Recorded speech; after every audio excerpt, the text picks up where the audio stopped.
Rosalie Mercer shoved the church door open with both hands and collapsed onto the back bench, like her legs had finally quit believing in her. She hadn't eaten in 2 days. She hadn't spoken to a single living soul in 4. Her shoes, the ones with the cracked left sole she'd stitched back together 3 times with borrowed thread, she placed them on the floor beside her feet, with the kind of careful precision that only comes from a woman who has lost everything except her dignity and refuses, absolutely refuses, to lose that too. She pulled a torn shawl over her shoulders, closed her eyes, and told God she wasn't asking for much. Just one night where nobody made her feel like she didn't deserve to exist. She didn't know someone was already coming. If you've ever been told you were too much, too big, too loud, too broken, too far gone, then this story is going to reach straight into your chest and hold on. Subscribe to this channel right now and follow this story all the way to the end. Because I promise you, Rosalie Mercer is about to show you what a woman looks like when she finally stops apologizing for being alive. And drop a comment below and tell me what city you're watching from. I want to see exactly how far this story travels. Now, let's begin. The summer of 1874 settled over Harlan's Creek, North Carolina, like a wool blanket nobody asked for, hot, close, and impossible to shake off. The town sat cupped between 2 long ridgelines, small enough that a stranger's arrival could become supper conversation by noon, and ugly enough that by the time that stranger made it to the main street, the story told about her had already been decided. Rosalie Mercer had arrived on a Tuesday in late May, stepping down from the back of a grain wagon with a cloth bag on her shoulder and the kind of careful, practiced stillness that women develop when they've learned that taking up too much space in a room, in a conversation, in the world tends to go badly for them. She was 26 years old. She was a big woman, full-figured, heavy in a way that 1874 had absolutely no grace for, with a round face and tired eyes and a mouth that still knew how to smile, even if it took longer to get there than it once had. Her brown dress had been mended so many times the repair stitching told its own story. Here a hard winter, here a stretch of months with no steady money, here a woman who refused to let things fall apart even when everything around her already had. She had come to Harlan's Creek because her cousin Vera had written her a letter. "Come east," the letter said. "There's work here, and a room in my house, and family is supposed to take care of family." Rosalie had believed every word of it. She'd packed everything she owned into that one cloth bag, said goodbye to the Tennessee town where she'd spent 4 years barely keeping herself alive, and made the journey on faith alone, faith in Vera, faith in family, faith that somewhere something was going to break in her direction. The man who opened Vera's front door was not Vera. He was Vera's husband, a narrow-faced man named Douglas, with pipe smoke in his jacket, and the particular oppression confronted with something they didn't order and have no intention of keeping. He looked Rosalie over from boots to collar, slowly, deliberately, and then he turned his head and said, not to Rosalie, but to Vera standing in the hallway behind him, "She didn't tell me you were this size." Rosalie stood on that porch and did not flinch. She had practiced not flinching. Vera had the decency to look at the floor. They let her stay 3 weeks. 3 weeks of cooking their meals and scrubbing their floors and mending Douglas's shirts while he sat at the table and never once learned her last name. Then one evening he came in, set $2 on the counter beside her, and said the room was needed and she ought to move along. She moved along. She spent the next 2 months trying to find work in Harlan's Creek, and every door she walked through taught her something new about the precise and varied ways a town can tell a woman she doesn't belong. The dress shop on Milner Street was owned by a woman named Mrs. Helena Aldrich, sharp-chinned, iron-haired, the kind of woman who wore her respectability like armor and used it like a weapon. Rosalie walked in on a Thursday morning with her shoulders back and her voice steady and asked about the seamstress position she'd heard was available. Mrs. Aldrich looked at her. The way a jeweler looks at something brought in for appraisal quick. Clinical, final. I need someone who presents well, she said. My clientele has certain expectations. I'm a trained seamstress, Rosalie said. I can do finish work, alterations, pattern cutting. And I can match a stitch so clean you won't find the seam. Give me 1 week on trial, whatever wage you think is fair. It's not about your skill, Mrs. Aldrich said, and the way she said it made clear she thought she was being kind by not saying the rest of it out loud. Rosalie heard the rest of it anyway. She always did. She went to the boarding house next, the proprietor a stout man named Mr.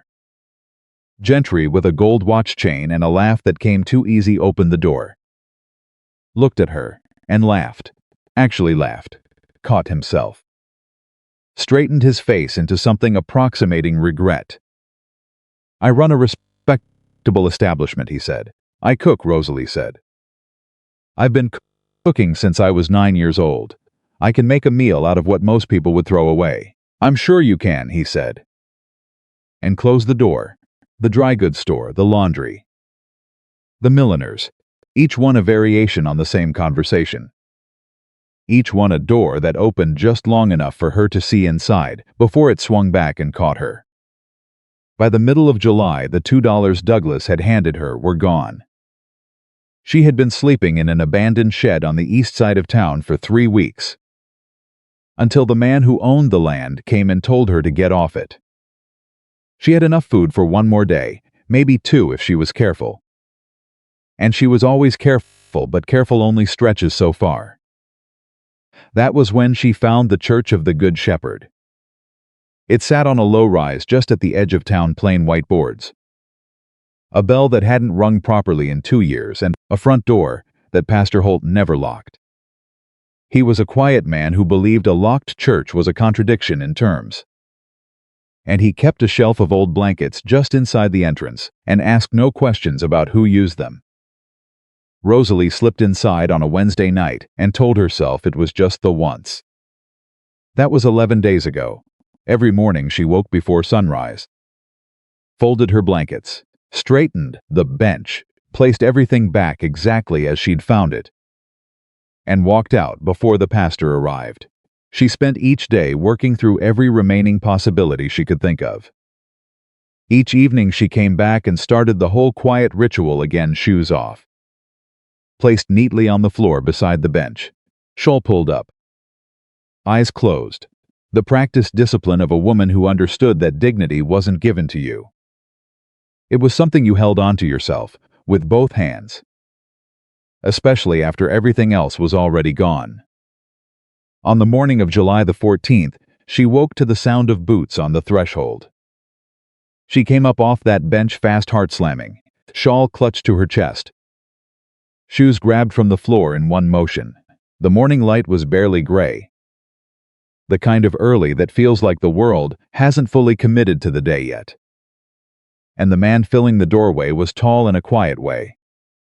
Unhurried, with dark hair gone silver at the temples and a tool bag over one shoulder and an expression that hadn't had time to arrange itself into anything yet.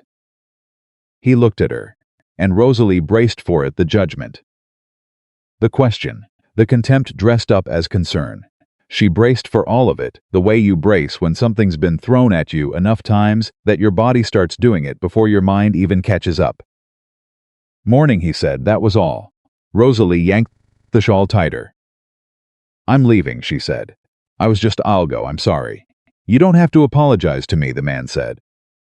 He hadn't moved from the doorway. He wasn't filling it with threat.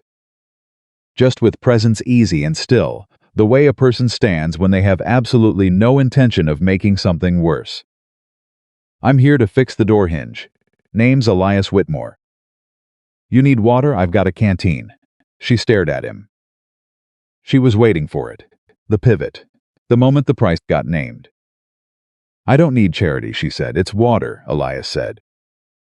Not charity. Water's free. He pulled the canteen from his bag, set it on the bench between them, like it was the most ordinary thing in the world, and turned around and started looking at the door hinge like he had nowhere else to be and nothing to prove to anybody. Rosalie looked at the canteen for a long moment. Then she picked it up and drank. The water was cold and clean, and she hadn't realized how desperately she needed it until it was already halfway gone. And she made herself stop, wipe her mouth with the back of her hand, and set it down. "Thank you," she said. "You're welcome," he said. Still not turning around, she stood there, shoes in one hand, bag in the other, watching this man work with the slow, economical precision of someone who has spent decades doing things right the first time. "How long you been sleeping here?" he asked. Quiet. No edge in it. "That's not your business." "No," he agreed. "It isn't." The soft sound of metal working against metal. "I've got a spare room just east of town past the mill. Small bed window, that's about it. Warmer than this bench. And nobody's going to walk in before sunrise and scare you half out of your skin." Rosalie turned and looked at him fully. He'd turned around too, and he was watching her with an expression she didn't have a quick category for, no pity in it. No superiority, no calculation, just a man looking at another person and seeing them. "Why?" she said. It wasn't quite a question. It was more like a wall she was putting up to see if he'd walk into it. "Because you put your shoes on the floor next to that bench, neat as a pin," he said. "And you folded those blankets better than I fold my own. And you apologized the second you saw me when you had nothing in this world to apologize for." He paused. "That's not a woman who deserves to sleep on a church bench." Something moved in her chest. Fragile and unwanted. She pressed it back down. "What do you want in return?" she said. "Nothing. People always want something." "Some do," he said. "I'm asking for nothing. You've got my word on that, a stranger's word, before 8 in the morning. So I understand if it doesn't sit heavy. I don't know you." "No. You don't have to come. Offer stands regardless." Rosalie looked at him for a long moment. Elias Whitmore looked back. He did not fidget, he did not add anything to sweeten it. He just waited the way a man waits when he means what he said, and doesn't need to say it twice. "One night," she said. "One night," he agreed. She followed him out of that church into the early gray morning, and the town was still asleep around them, and nothing about the moment was dramatic or large.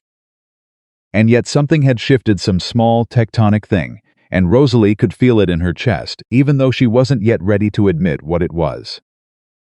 The house was modest and honest and tired, in the way of things that have been used hard by one person for a long time.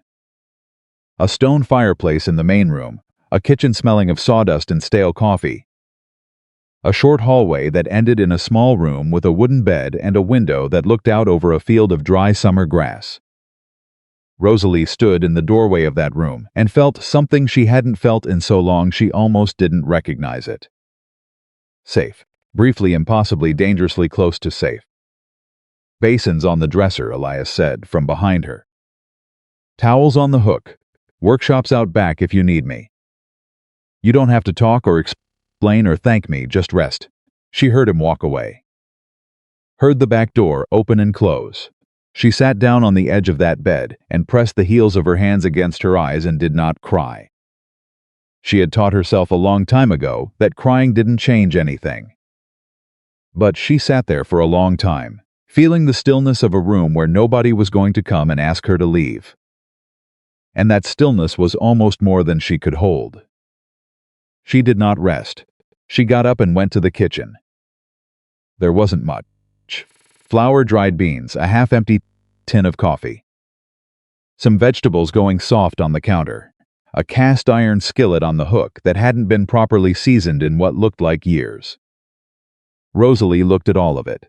Then she rolled up her sleeves and got to work. She couldn't pay him. She couldn't explain herself in any way that would make sense to a stranger. She couldn't promise anything about who she was or what she was capable of because she didn't yet know if this place was safe enough to be that exposed in. But she could do this. She could take what was there and build something from it. Because that skill, that specific, particular skill, was the one thing that had never been taken from her, no matter how much else had gone. The skillet was seasoned. The beans were on. The bread was working in the oven heat by the time she heard the back door open. Elias stopped in the kitchen doorway. He looked at the stove, at the counter, at Rosalie standing with her back to him and her sleeves rolled and a wooden spoon in her hand. Something crossed his face, a startled, quiet thing, and he pulled it back before it became anything she'd have to respond to. "You didn't have to do that," he said. "I told you," Rosalie said. "I can't sit still. It's not in my nature." A silence.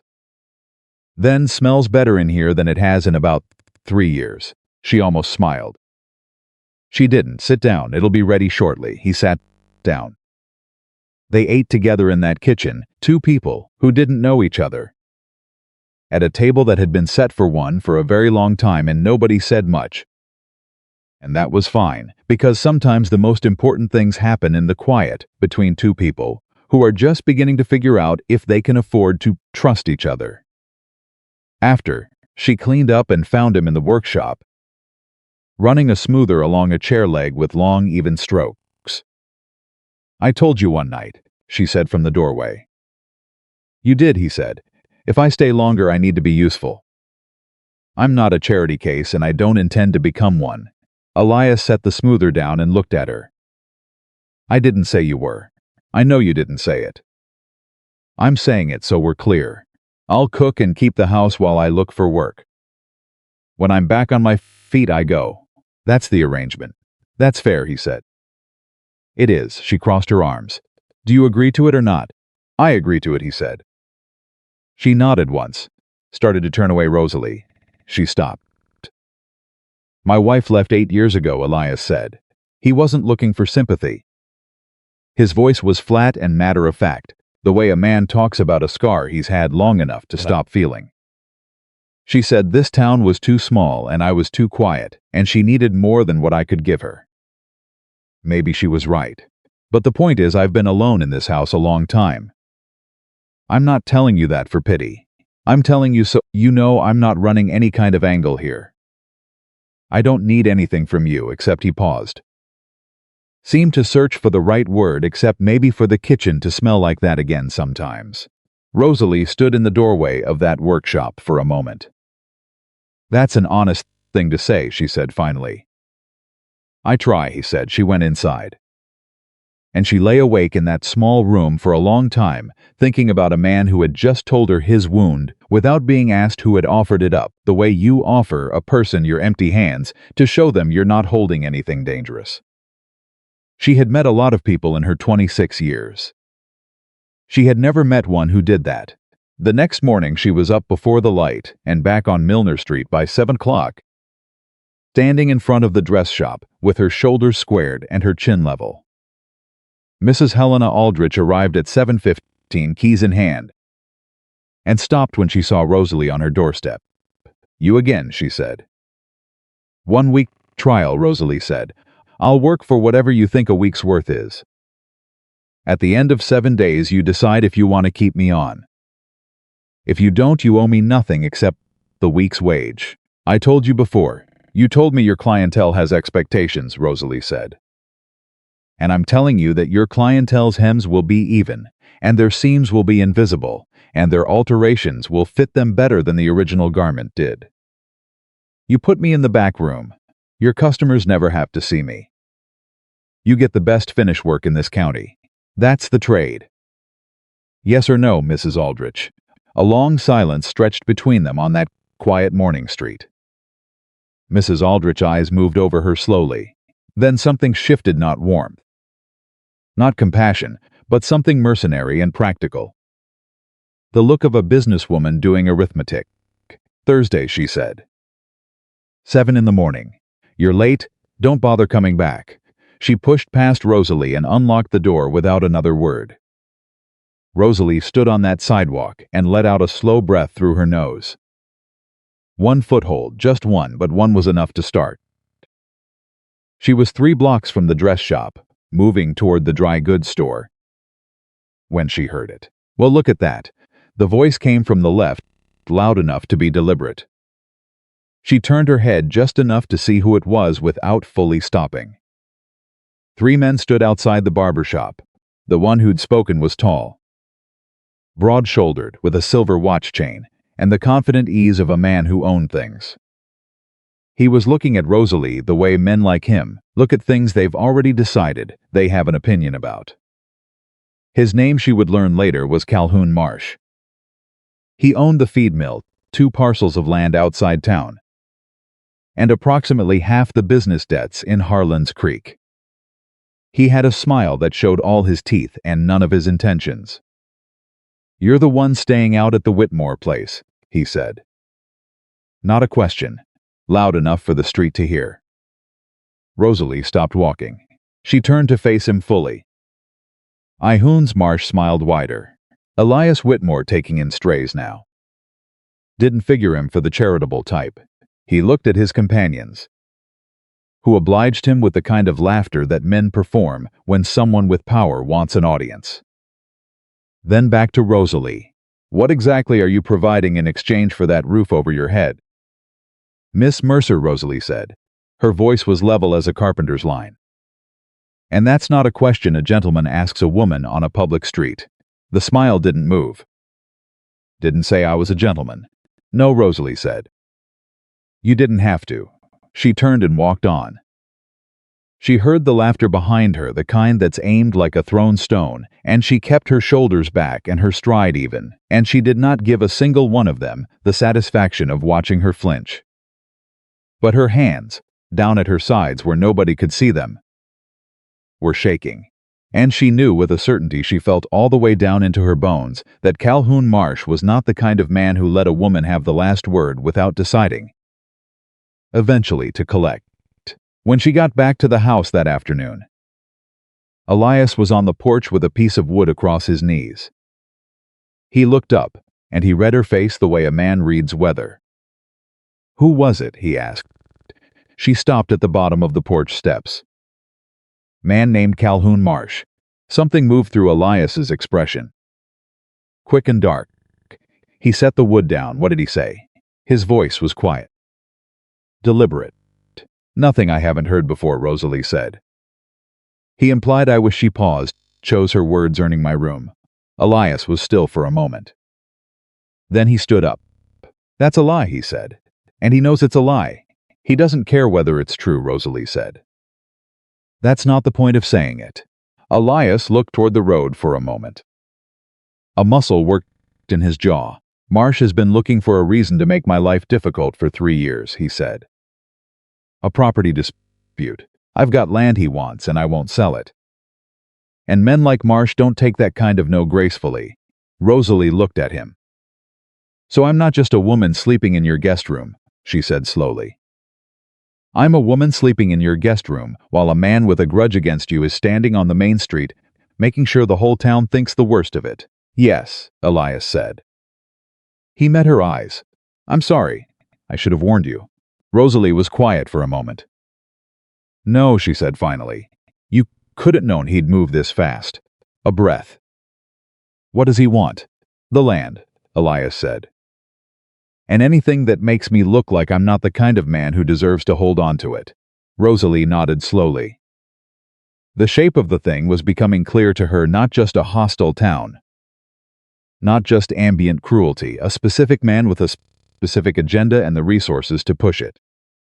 "Does he know I was sleeping in the church?" she asked. Elias looked at her. "In a town this size?" "He knew before I did." Rosalie climbed the porch steps and turned to look out at the road herself. "Then we have a problem," she said. "We do," Elias agreed. "He didn't say you have a problem. He didn't say I have a problem. He said we." And Rosalie noticed that and filed it away, and didn't say anything about it. But she noticed. That night she sat at the edge of her bed in the dark and turned the shape of it over in her mind. Calhoun Marsh. A property dispute.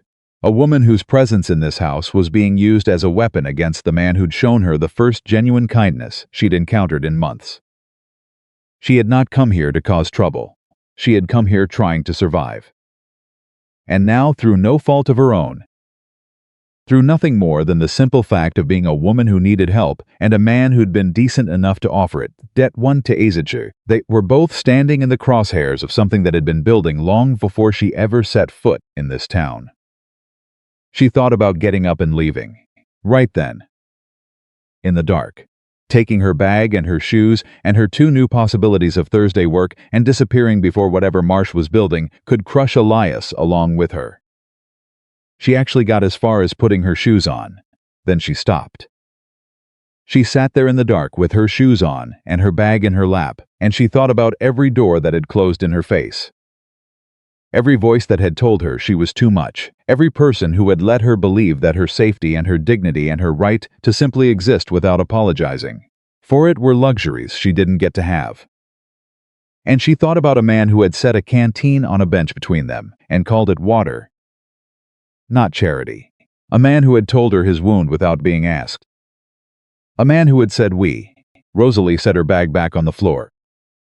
She unlaced her shoes, placed them neatly beside the bed, lay back down in the dark, and made herself a promise that was not about Elias Whitmore at all, but about herself, the woman she had been before the world started grinding her down, and the woman she intended to be again, regardless of what Calhoun Marsh or this town or anyone else in it had to say about it.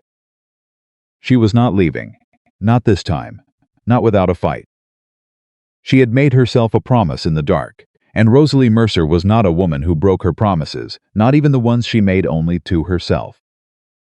She was up before the sun again. She washed her face, pinned her hair back the way she always did, practical, neat, no nonsense, and went to the kitchen. The fire was low and she built it back up without thinking about it. The way you do things you've done 10,000 times. And she had coffee on and biscuits working before she heard Elias's boots in the hallway. He stopped in the doorway. "You don't have to do this every morning," he said. "Sit down," she said. He sat down. They ate without talking much. And that was still fine, and the coffee was strong and the biscuits were good, and outside the kitchen window the summer morning was coming in, slow and gold over the ridge. And somewhere on the other side of that morning, Rosalie knew. Calhoun Marsh was already awake and already thinking about the two of them. She pushed her plate aside. "Tell me everything about Marsh," she said. "Not the version where you try to make it sound smaller than it is. The real version." Elias looked at her across the table. Something measured moved through his expression. Then he set his coffee down. "He came to me 2 years ago," Elias said. "Wanted to buy the east parcel, the 12 acres that run along the creek. Said he needed the water access for the mill. I told him it wasn't for sale. He came back 6 months later with a higher number. I told him the same thing. Third time he came, he didn't bring money. He brought a man from the county seat, some kind of assessor, who told me there was a question about the deed. Said the original filing had an error, and until it was resolved, the property value would be held in dispute." He paused. "The error didn't exist when I bought that land. I've got the original deed in a strongbox under my workshop floor." "And the assessor?" Rosalie asked. "Marsh's cousin," Elias said. "I found that out 3 weeks after the visit." Rosalie was quiet for a moment. "Turning it over. So he can't take the land outright," she said. "He's trying to make it not worth holding." Elias looked at her. "You got there fast. I've seen men like him before," she said. "Different towns, different names, same arithmetic. They don't steal the thing directly. They make everything around it so difficult that you eventually hand it to them just to get some peace." She folded her hands on the table. "Does he have the sheriff?" A short pause. "The sheriff's not in his pocket. But he's not inclined to get between Marsh and anything Marsh wants. Either. That's almost the same thing in the town," Rosalie pressed. "Marsh employs about a third of the working men in Harlan's Creek," Elias said. "Either at the mill or through contracts. People aren't going to go against him openly. But they might privately," Rosalie said. Elias looked at her again, and this time there was something in it that wasn't just assessment, something that was starting to look like genuine respect. "Maybe," he said. Then we start there, Rosalie said. We, Elias said, not arguing with it. Just saying it back. We, she confirmed. Unless you'd rather handle a land dispute and a reputation campaign by yourself. He picked up his coffee. I've been doing it by myself for 2 years, he said. And how's that going, she said. The corner of his mouth moved. Not quite a smile, almost. Could be better, he admitted. Then we, she said again, and that was the end of that conversation. She was out the door by 6:45, moving toward Milner Street with the kind of stride that said she was going somewhere on purpose, and anyone who got in the way was going to have to make a decision about it. Thursday was her trial day at the dress shop, and she intended to be there before Mrs. Aldrich turned the key. She was, by 10 minutes, Mrs. Aldrich arrived, took one look at Rosalie, standing on the sidewalk in the early morning quiet, and said nothing, just unlocked the door and walked in, leaving it open behind her, which Rosalie took as invitation enough. The back room of the dress shop was a small, warm space crowded with bolts of fabric, dress forms in 3 sizes, and a work table that had seen years of use. On that table sat a pile of garments alterations, mostly with little handwritten tags pinned to each one describing what needed doing. Rosalie sat down, pulled the first one toward her, and read the tag. Then she threaded a needle, and she went to work. She did not stop for 2 hours. She moved through that pile with the focused efficiency of a woman who knows exactly what she's doing and doesn't need anyone to confirm it. Hems, seams, a sleeve that needed to be taken in on one side to account for a customer's uneven shoulders, a detail the original dressmaker had missed entirely. She caught it. She fixed it. She moved on. At 9 o'clock, Mrs. Aldrich appeared in the doorway. She looked at the pile, at what Rosalie had finished. She picked up the altered sleeve, turned it inside out, examined the seam in the light. She set it back down. There's more in the cabinet, she said, and walked back out. It wasn't praise, but from Helena Aldrich, Rosalie was beginning to understand. The absence of criticism was its own kind of thing. By noon, she had worked through everything on the table, and half of what was in the cabinet. Her back ached and her fingers had that familiar fine soreness that meant she'd been doing real work. She ate the small lunch she'd packed and then went back to work, because stopping felt like a gamble she couldn't afford. At 2 in the afternoon, the bell above the front door rang. She heard voices in the shop, Mrs. Aldrich's crisp, professional tone, and another woman's voice, louder, with a particular kind of confidence that comes from having money and knowing other people know it. Helena, I need the blue dress finished before Saturday. My daughter's wedding is in 4 days, and if that dress isn't ready, it will be ready. Mrs. Beaumont, Mrs. Aldrich said, I want to see whoever you have working on it. Last time the seam on the bodice was completely Mrs. Beaumont. The curtain between the back room and the shop moved, and the woman who came through it was everything Harlan's Creek apparently required a woman to be: tall, slim, expensively dressed, with the kind of face that had been pretty once and was now working very hard at elegant. She stopped when she saw Rosalie. She looked at Rosalie the way people look at something they find unaccepted and immediately want to correct. Helena, she said, without taking her eyes off Rosalie. This is your seamstress?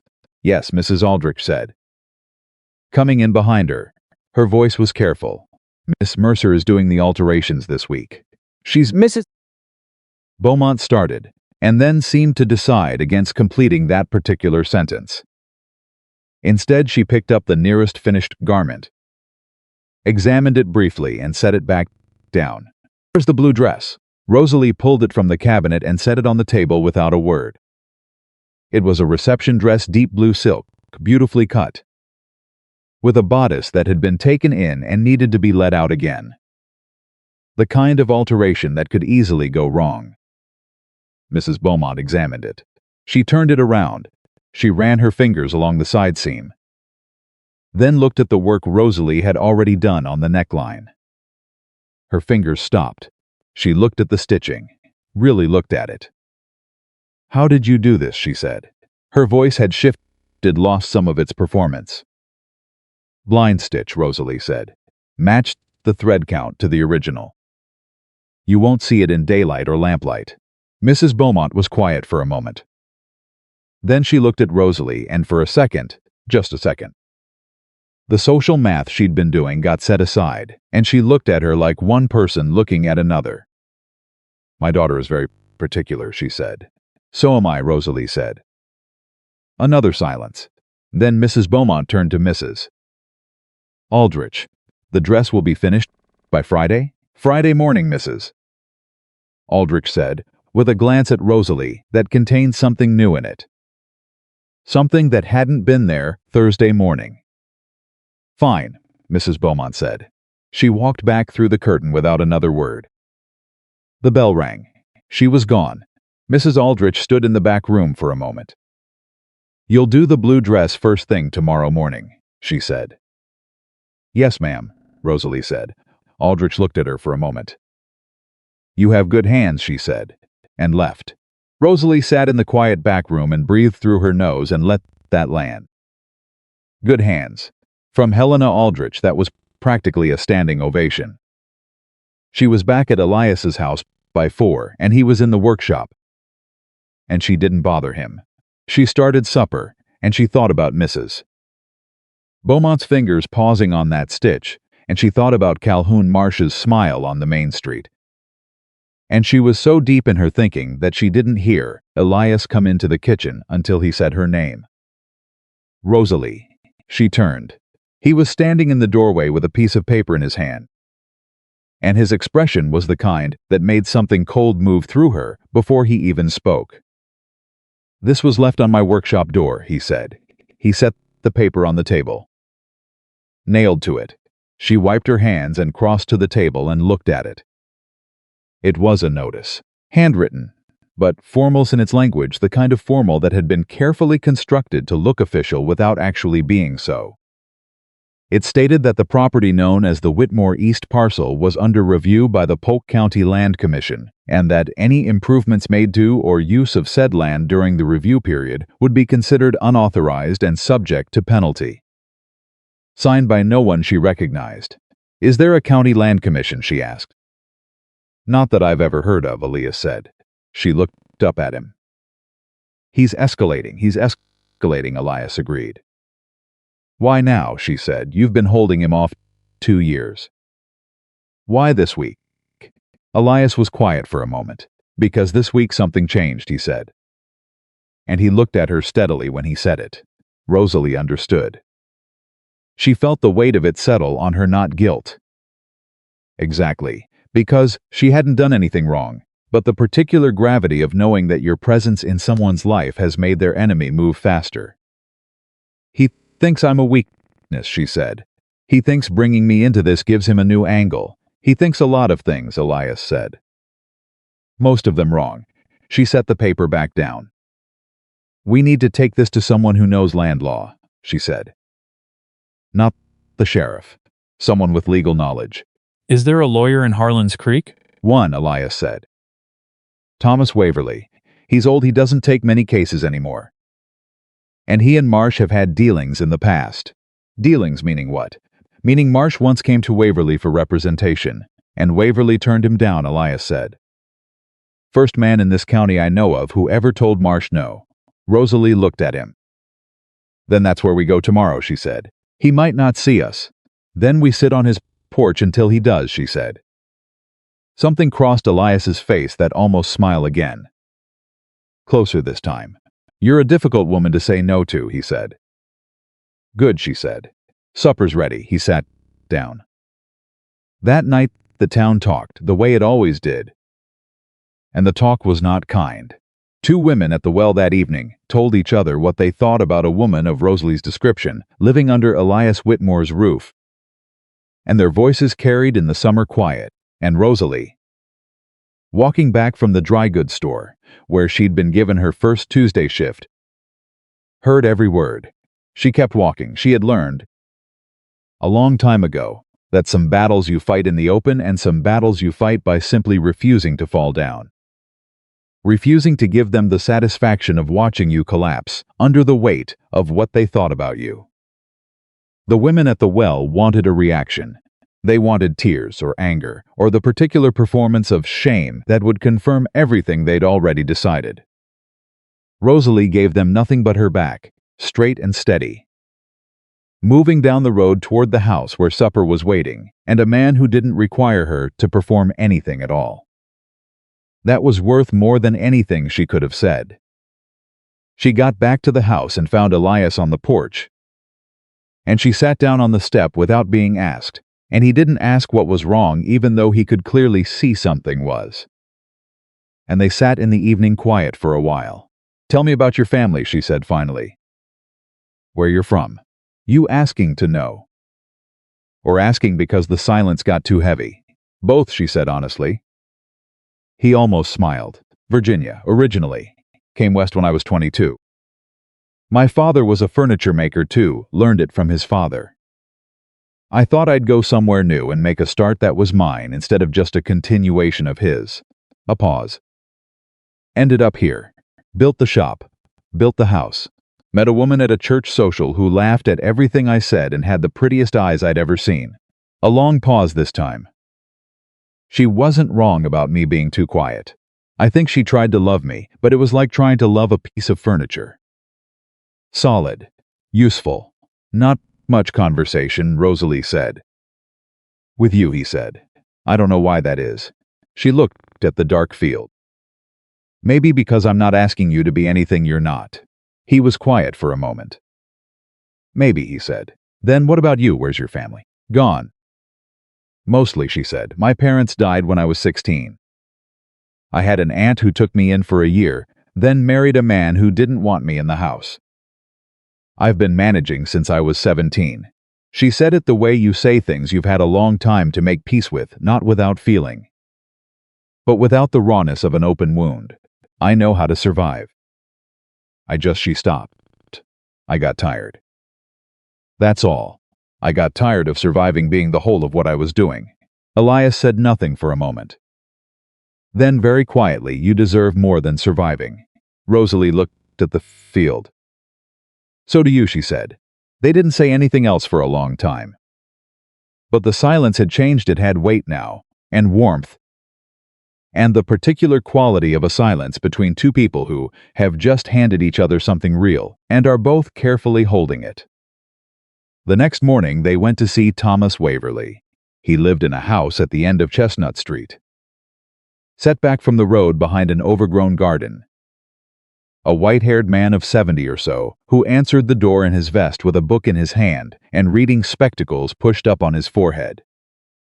He looked at Elias, he looked at Rosalie, he looked at the paper Elias was holding. "Come in," he said. They sat in his study, which smelled of old paper and tobacco, and Waverley read the notice 3 times without speaking. Then he set it on his knee. "This isn't legal," he said. "There is no Polk County Land Commission. There hasn't been since 1861, when it was dissolved after a surveying dispute. Whoever wrote this either doesn't know that or is counting on you not knowing it." "Can it be used to create actual legal trouble?" Rosalie asked. Waverley looked at her with sharp, clear eyes that hadn't softened with age. "Who are?" he asked. "Rosalie Mercer. I'm staying at Mr. Whitmore's house while I look for work." "Are you involved in the property matter?" "Not legally," she said. "But I'm here because I can think, and because he should have someone in the room who can." A pause. Then Waverley made a sound that might have been a laugh, suppressed before it arrived. "To answer your question, Miss Mercer," he said, "a fraudulent notice like this cannot be used to create binding legal obligations. However, if the man who produced it also has any legitimate claim, any real ambiguity in the original deed, he could use the confusion this creates to slow down any legal resolution and make the property effectively difficult to sell or improve in the meantime." "And is there ambiguity in the deed?" Rosalie asked. Elias reached into the inside pocket of his jacket and produced a folded document. I brought it, he said. He set it on Waverly's desk. The old lawyer unfolded it, smoothed it out, put his spectacles on, and read. The room was very quiet. Rosalie watched Waverly's face and tried to read it and couldn't entirely. He was a man who'd spent 50 years learning not to let his face do his talking for him. Finally, he looked up. The deed is clean, he said. The filing is correct. The acreage is accurately described and the original survey is on record at the county seat. He looked at Elias. You have nothing to fear from a legal challenge, Mr. Whitmore. Your title is sound. Elias let out a breath. But Waverly said. Rosalie had been waiting for the but. Marsh doesn't need to win in court, Waverly said. He just needs to make the process expensive enough and slow enough and public enough that you decide it isn't worth it. That's a different kind of fight, and it doesn't happen in a courtroom. He folded his spectacles. He'll come at the things around the land. Your reputation. Your business. The social pressure he can bring to bear on people who might otherwise support you. He'll try to dry you out. And if we fight back, Rosalie said. Waverly looked at her. On what front? Everyone he opens, she said. The old lawyer studied her for a long moment. You're not from here, he said. No, she said. That might be exactly what this situation needs, he said. He looked at them both. Come back in 3 days. I'll have drafted a formal letter of title confirmation from my office. It won't have legal force beyond what the deed already provides. But it will be a document you can show people. A public statement that this land is yours and the challenge against it is without merit. He paused. I'll also make some inquiries about who exactly signed that notice and under what authority they believe they were acting. Thank you, Elias said. Waverly picked his book back up. Don't thank me yet, he said. Marsh isn't finished. This was his opening move. He'll have more. They walked back from Chestnut Street in the late morning heat, and Rosalie was already thinking 3 steps ahead. And Elias was watching her think, the way he'd watched her work in the kitchen with that quiet, steady attention that didn't demand anything, just observed. You've done this before, he said. Not this exactly, she said. But something like it. I once worked for a woman in Tennessee who had a neighbor trying to take her water rights. Same pattern.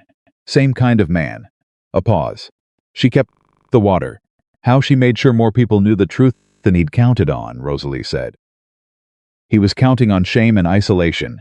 She broke both of those before he could use them. She glanced at Elias. That's what we do. We make sure the people in this town who might be inclined to believe us actually hear the truth before Marsh's version becomes the only one going around. People in this town don't generally want to get between Marsh and anything he's pointed at, Elias said. Some don't, Rosalie said, but there are others. Mrs. Aldrich doesn't like men who push. Mr. Waverly already said no to him once. And there are people who work at that mill who don't love the man who signs their pay and are looking for a reason to say so quietly. She paused. We find those people. We don't ask them for anything dramatic. We just make sure they know what's actually happening. Elias was quiet for a moment. You think like a general, he said. I think like a woman who's had to fight for every single thing she ever had and learned to be strategic about it, she said. Same skill set. They turned onto the road toward the house. And the summer heat was coming down full now, and they walked in the rhythm that two people fall into when they've spent enough time together that their strides have naturally matched. It was that afternoon, while Rosalie was in the kitchen working through a pot of something slow-cooked for supper, that the knock came at the front door. She heard Elias open it. Heard a voice she didn't recognize, male, low, with an edge of nervous energy in it. She dried her hands and came to the doorway. The man on the porch was young, mid-20s, with the build of someone who worked physically hard and the face of someone who hadn't slept well recently. He was turning his hat in his hands and looking at Elias like he was trying to decide whether he'd made a mistake by coming. My name's Gideon Cole, he said. I work at Marsh's mill. Elias waited. I wanted you to know. Cole stopped. Started again. I was there on the main street when Marsh talked to the woman. He glanced at Rosalie. To you. I was one of the ones standing there. He looked back at Elias. I didn't laugh. But I didn't say anything either. And I've been thinking about that since, and I don't feel right about it. Rosalie looked at him steadily. What are you saying, Mr. Cole? She asked. He met her eyes. I'm saying Marsh talks about your land all the time, he said. About how he's going to get it one way or another. About how he's got a plan that Whitmore won't see coming. He paused. I don't know what the plan is, but I know it's more than a fake notice. He had a meeting last week with two men I didn't recognize, not from here. From somewhere south, I think, and they were in his office 2 hours, and when they came out, Marsh looked like a man who'd just been told something he wanted to hear. The kitchen was very quiet. Why are you telling me this? Elias asked. Gideon Cole looked at his hat. Because I've been working that mill 5 years, and I've watched him do this to 3 other people, he said. And I'm tired of being one of the people who doesn't say anything. He paused. My wife knows Rosalie is living here. She says if half of what people are saying about her was actually true, Rosalie would have been run out of town by now, rather than showing up to the dress shop before 7 in the morning and working a full day. He looked at Rosalie again. She says that kind of woman deserves somebody in her corner. Rosalie stood in the kitchen doorway and felt something move through her that she couldn't entirely contain. Tell your wife thank you, she said. Her voice came out steadier than she felt. What do you need from me? Elias asked. Quiet and direct. Cole thought for a moment. If the time comes and you need a witness to something I don't know what yet, I'll be one, he said. That's all I'm offering. But it's a real offer.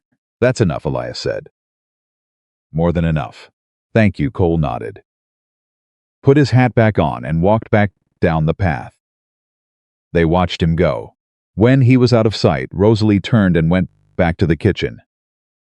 She stood at the stove for a moment, one hand on the pot handle, and let herself feel the full weight of what had just happened. Not the strategy of it, not the tactical value of a potential witness. Just someone had come to their door.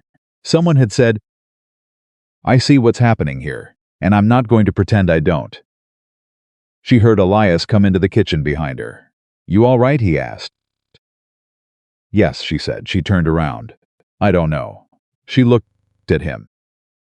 In my experience, people don't do that. They don't walk up and offer something for nothing. He didn't do it for nothing, Elias said. He did it because it was right. That's not nothing, that's everything. In my experience. She looked at him for a long moment. You actually believe that, she said. Not accusatory. Just recognizing something. I actually believe that, he confirmed. She turned back to the stove. Supper will be ready in an hour, she said. All right, he said.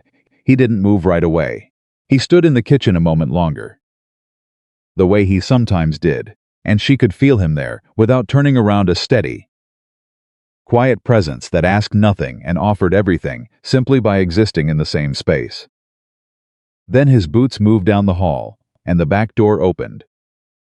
And she was alone in the kitchen again. She stirred the pot. She added a pinch of something. She watched the steam rise. And she thought about 2 men from the south sitting in Calhoun Marsh's office for 2 hours. She thought about what kind of plan makes a man like that look like he'd just been told what he wanted to hear. She thought about the east parcel running along the creek, and what that water access was worth to someone with enough ambition and not enough conscience. Whatever Marsh was building, it was bigger than a land dispute. And it was already in motion. And the worst part, the part that sat in her stomach like cold water, was that whatever was coming, she had a feeling Elias was not going to see it until it was almost too late. Which meant she had to see it first. She had to see it coming for both of them. She didn't sleep that night. Not really. She lay in the dark with her eyes open, and her mind running the same track over and over. 2 men from the south. 2 hours in Marsh's office, a plan that made a dangerous man look satisfied. She turned it every direction she could think of and couldn't find the shape of it. And that was the part that scared her most. Not the threat she could see. The threat she couldn't. She was up at 4:30, dressed and in the kitchen, before the first light came through the window. She had coffee on and was standing at the table with Thomas Waverley's copy of the deed spread out in front of her. Elias had given it to her the night before without her having to ask, running her finger along the property description for the third time when she heard his boots in the hall. He stopped in the kitchen doorway. "You were up all night," he said. "I slept some," she said, which was almost true. He came to the table and looked at the deed. Then he looked at her. "What are you looking for?" "I don't know yet," she said. "That's the problem." She pressed her finger to the creek boundary line. "Marsh wants this water access. Bad enough to spend 2 years working toward it. Bad enough to bring in outsiders." She looked up. "What's downstream from your east parcel? Where does the creek go after it leaves your land?" Elias was quiet for a moment. "It runs another 1/4 mile and joins the Cane River," he said. "There's a flat stretch there, good farmland. 3 families own parcels along it." "Who?" He named them. "The Harrises, the Voss family, an older widow named Clara Sutton who'd been farming that land alone since her husband died." Rosalie straightened up. "If someone controlled the water access at your parcel, they could control the flow to those 3 properties," she said. "A mill expansion upstream, a diversion, it would affect everything downstream." Elias stared at her. Something was moving behind his eyes. "He doesn't just want my land," Elias said slowly. "No," Rosalie said. "Your land is the key. He gets your 12 acres and the creek access. And he can do whatever he wants to the water supply for 3 other families' livelihoods." She folded her hands on the table. "Do the Harrises know? The Vosses? Clara Sutton?" "I don't think any of them have been told there's a dispute on my property," Elias said. "Why would they be? It's my business." "It's their business, too," Rosalie said. "They just don't know it yet." Elias reached across the table and picked up the deed. He held it for a moment, looking at it. "If what you're saying is right, those families would have reason to fight this alongside us, which is exactly why Marsh moved fast the moment I showed up," Rosalie said. "He was already close to wearing you down alone. 2 years of pressure on one quiet man. Then suddenly that quiet man has someone in his house who asks questions and makes connections. And Marsh doesn't know what I know or what I don't. So he brings in reinforcements and accelerates his plan before we can build any alliances of our own." She paused. "We have maybe a week, maybe less." Elias set the deed down. He was quiet for a moment with that look he got when he was working something through in his mind, not slow, just thorough. "The Harrises are good people," he said. "Jim Harris and I went to the same church for 10 years. I could talk to him today." "Not today," Rosalie said. "We go to Waverley first. We get that letter of title confirmation in hand. We go to Jim Harris with paperwork, not just a story. Because a story Marsh can answer with a different story. A document from a lawyer is harder to dismiss." Elias looked at her for a long moment. "You're sure about all this?" "I'm sure about the logic of it," she said. "I'm not sure about anything else." She picked up her coffee. "I'm rarely sure about anything else, but the logic holds." He nodded once. "All right," he said. "We go to Waverley this morning." They were at Thomas Waverley's door by 7:45. The old lawyer let them in without surprise, as though he'd half expected them, and led them to his study where the letter of title confirmation was already drafted and sitting on his desk in a clean envelope. "I worked on it last night," he said, settling into his chair. He looked at them both over his spectacles. "I also made some inquiries." "About the men from the south?" Rosalie asked. Waverley paused, looked at her sharply. "How did you know about them?" "Someone came to the house yesterday," she said. "A mill worker. He saw them going into Marsh's office." Waverley turned the pen in his fingers. "Their names are Beaumont and Lacey," he said. "They represent a land development company out of Asheville. They've been buying up water-adjacent properties across 3 counties for the past 18 months. He let that sit for a moment. The company is called Piedmont Consolidated. They're building a case for a regional water rights claim, something they can take to the state level. If they can demonstrate consistent water access across a connected stretch of the Cane River watershed, they can apply for a commercial water charter that would allow them to divert, dam and redirect at will. The room was very still. And every property owner downstream would have no legal recourse, Rosalie said. Correct, Waverly said.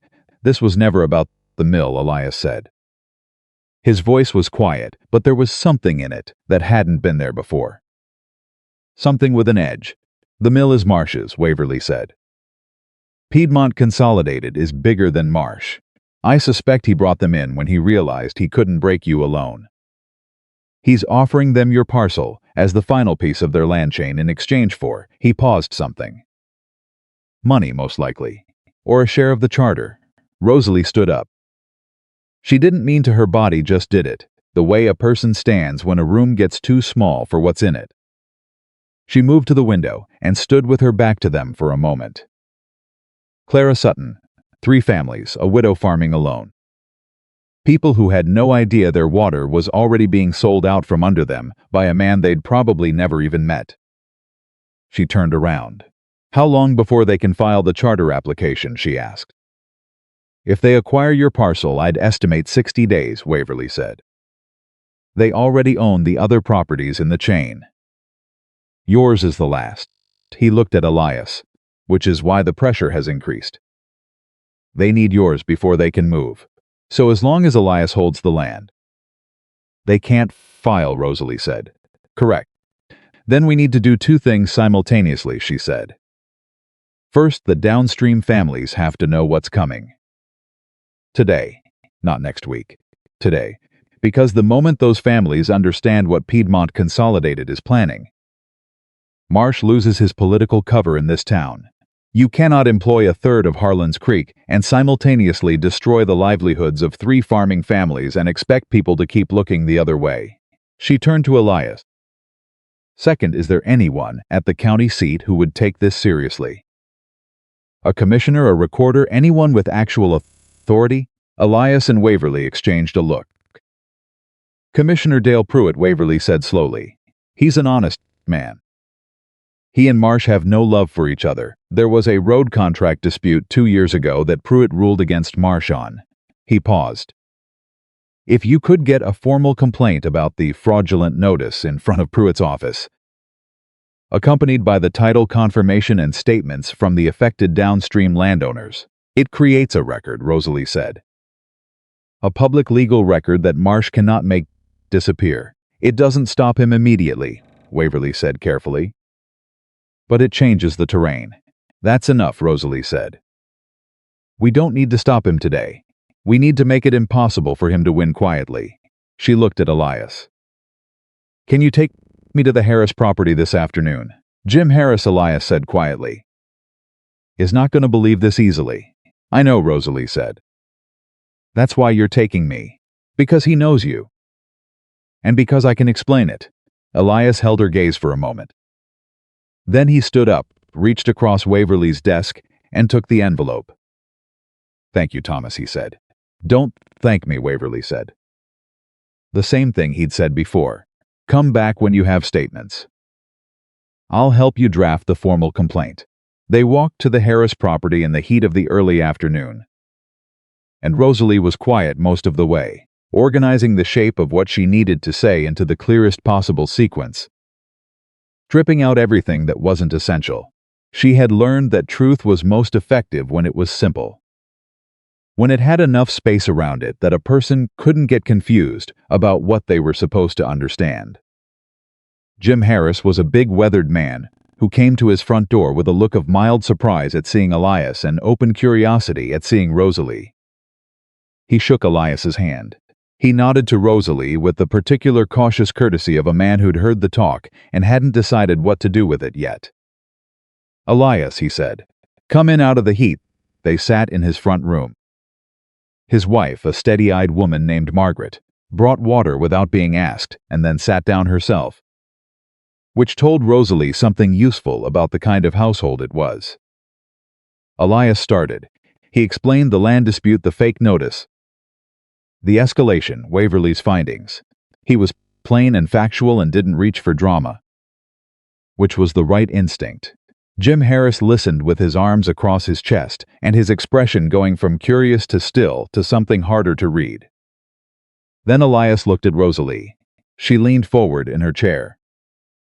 "Mr. Harris," she said, "the dispute about Elias's land is real and we're dealing with it. But there's something bigger underneath it that directly concerns your property." "Can I explain?" Jim Harris looked at her. Pause. "Go ahead," he said. She explained. Piedmont Consolidated clearly and without embellishment. The water rights chain, the charter application, what control of the upstream creek access would mean for the families downstream. When she finished, the room was very quiet. Margaret Harris had stopped moving entirely. Jim Harris uncrossed his arms. He leaned forward. "Say that last part again," he said. "About the diversion." Rosalie said it again. Harris turned to his wife. Something passed between them, a whole conversation in 4 seconds, the way married people have conversations. "Clara Sutton," Margaret Harris said, "if they redirect that water, Clara loses every said, and so do you." Harris stood up. He crossed to the window and stood with his back to them. When he turned around, his expression had settled into something decided. "What do you need from me?" he said. "A written statement," Rosalie said, "describing your property, your water access, and your objection to any development on Whitmore's Creek parcel that would affect downstream flow. Waverly will incorporate it into a formal complaint to Commissioner Pruitt." "And the Vosses?" Harris said. "Clara, we're going to them next," Elias said. Harris looked at Elias for a long moment. "I should have come to you sooner," he said, "when I heard Marsh was pushing on your land. I told myself it wasn't my business. It is now," Elias said. "Not unkindly. It always was," Harris said. "I just didn't know it." They left the Harris property 40 minutes later with a handwritten statement folded in the envelope beside Waverly's letter. Rosalie held the envelope and felt the weight of it, not the paper, but what the paper meant. One voice willing to stand up. One domino. They went to the Vosses next. It took longer. Frank Voss was a cautious man who asked the same questions 3 different ways before he was satisfied, but his wife pulled him aside at one point, and they came back together, and Frank Voss signed the statement. 2 dominoes. Clara Sutton was last. The widow lived alone in a farmhouse that showed the particular signs of a woman managing everything, without help, things that needed 2 people done carefully by one. Things held together by ingenuity and stubbornness and love for the land. She was 60, maybe 65, with white hair and a back that had long ago decided it was going to hurt and she was going to work through it anyway. She opened the door, took one look at Rosalie, and said, "You're the woman from the church." Rosalie blinked. "Yes, ma'am, I heard about you," Clara said. "Sit down. Both of you. I've got lemonade." She already knew about the land dispute. She'd heard it differently than the truth, the town's version, which had been filtered through Marsh's preferred narrative. But she was a sharp woman, and she'd already had doubts about the story as she'd received it. When Rosalie finished explaining, Clara Sutton sat very still for a moment. "My husband broke his back building this farm," she said. 40 years. And some man in Asheville thinks he can buy himself the right to dry it up." She stood. "Where do I sign?" 3 dominoes. They were back at Waverly's office before 4 o'clock. And the old lawyer read through the 3 statements and said nothing for a long moment. "This is more than I expected," he said. "How quickly can you file the complaint?" Rosalie asked. "I can have it ready for the Morning Post," Waverly said. "Pruitt's office will receive it the day after tomorrow. Once it's its official receipt, Marsh cannot act on your property without the action being part of a documented legal dispute." He looked at them both. "This doesn't end it, but it slows him down considerably and it exposes the larger scheme. It's enough for now, Rosalie said. They walked home in the late afternoon light, and Rosalie was exhausted in the deep, full way of someone who has spent the entire day fighting and won something real. Not the war, just a day's worth of it, but real. They were a block from the house when Rosalie saw him. Calhoun Marsh was standing in front of the gate at the end of Elias's path like he'd been waiting, which he had been. She understood immediately. He wasn't alone. He had two men with him she didn't recognize. Not the men from the South, local men, big and deliberately placed. Elias saw him at the same moment and went still beside her. Marsh smiled when they came close enough, the full-teeth smile that she was already learning to read as the expression he wore when he thought he had the high ground. "Whitmore," he said. "Productive day? Move aside." "Calhoun," Elias said. "I just want to talk," Marsh said. His voice was easy, conversational, the voice of a man who felt no urgency because he believed he'd already won. Neighborly conversation, that's all. He looked at Rosalie. "I hear you've been going around town, talking to people." Jim Harris. Old Clara Sutton. He tilted his head. "Busy woman."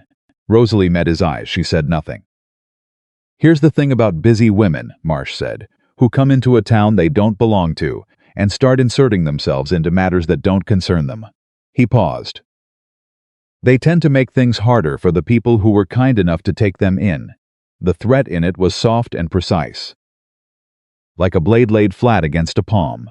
Elias stepped forward. "You're on my property line," he said. His voice was quiet. Completely quiet. The kind of quiet that is not the absence of something, but the presence of it, a man who has decided and is not going to be moved. "Get off it." Marsh held his ground for exactly 2 seconds. Then he stepped back one step, just enough, and spread his hands in a gesture of false reasonableness. "No need for unpleasantness," he said. "I'm just letting you know that certain activities have been noted. By certain people." He looked at Rosalie one more time. "This town has a long memory, Miss Mercer. You'd do well to remember you're a guest here, Mr. Marsh," Rosalie said. He looked at her. Something flickered in his expression he hadn't expected her to speak. "I know about Piedmont Consolidated," she said. "I know about Beaumont and Lacey.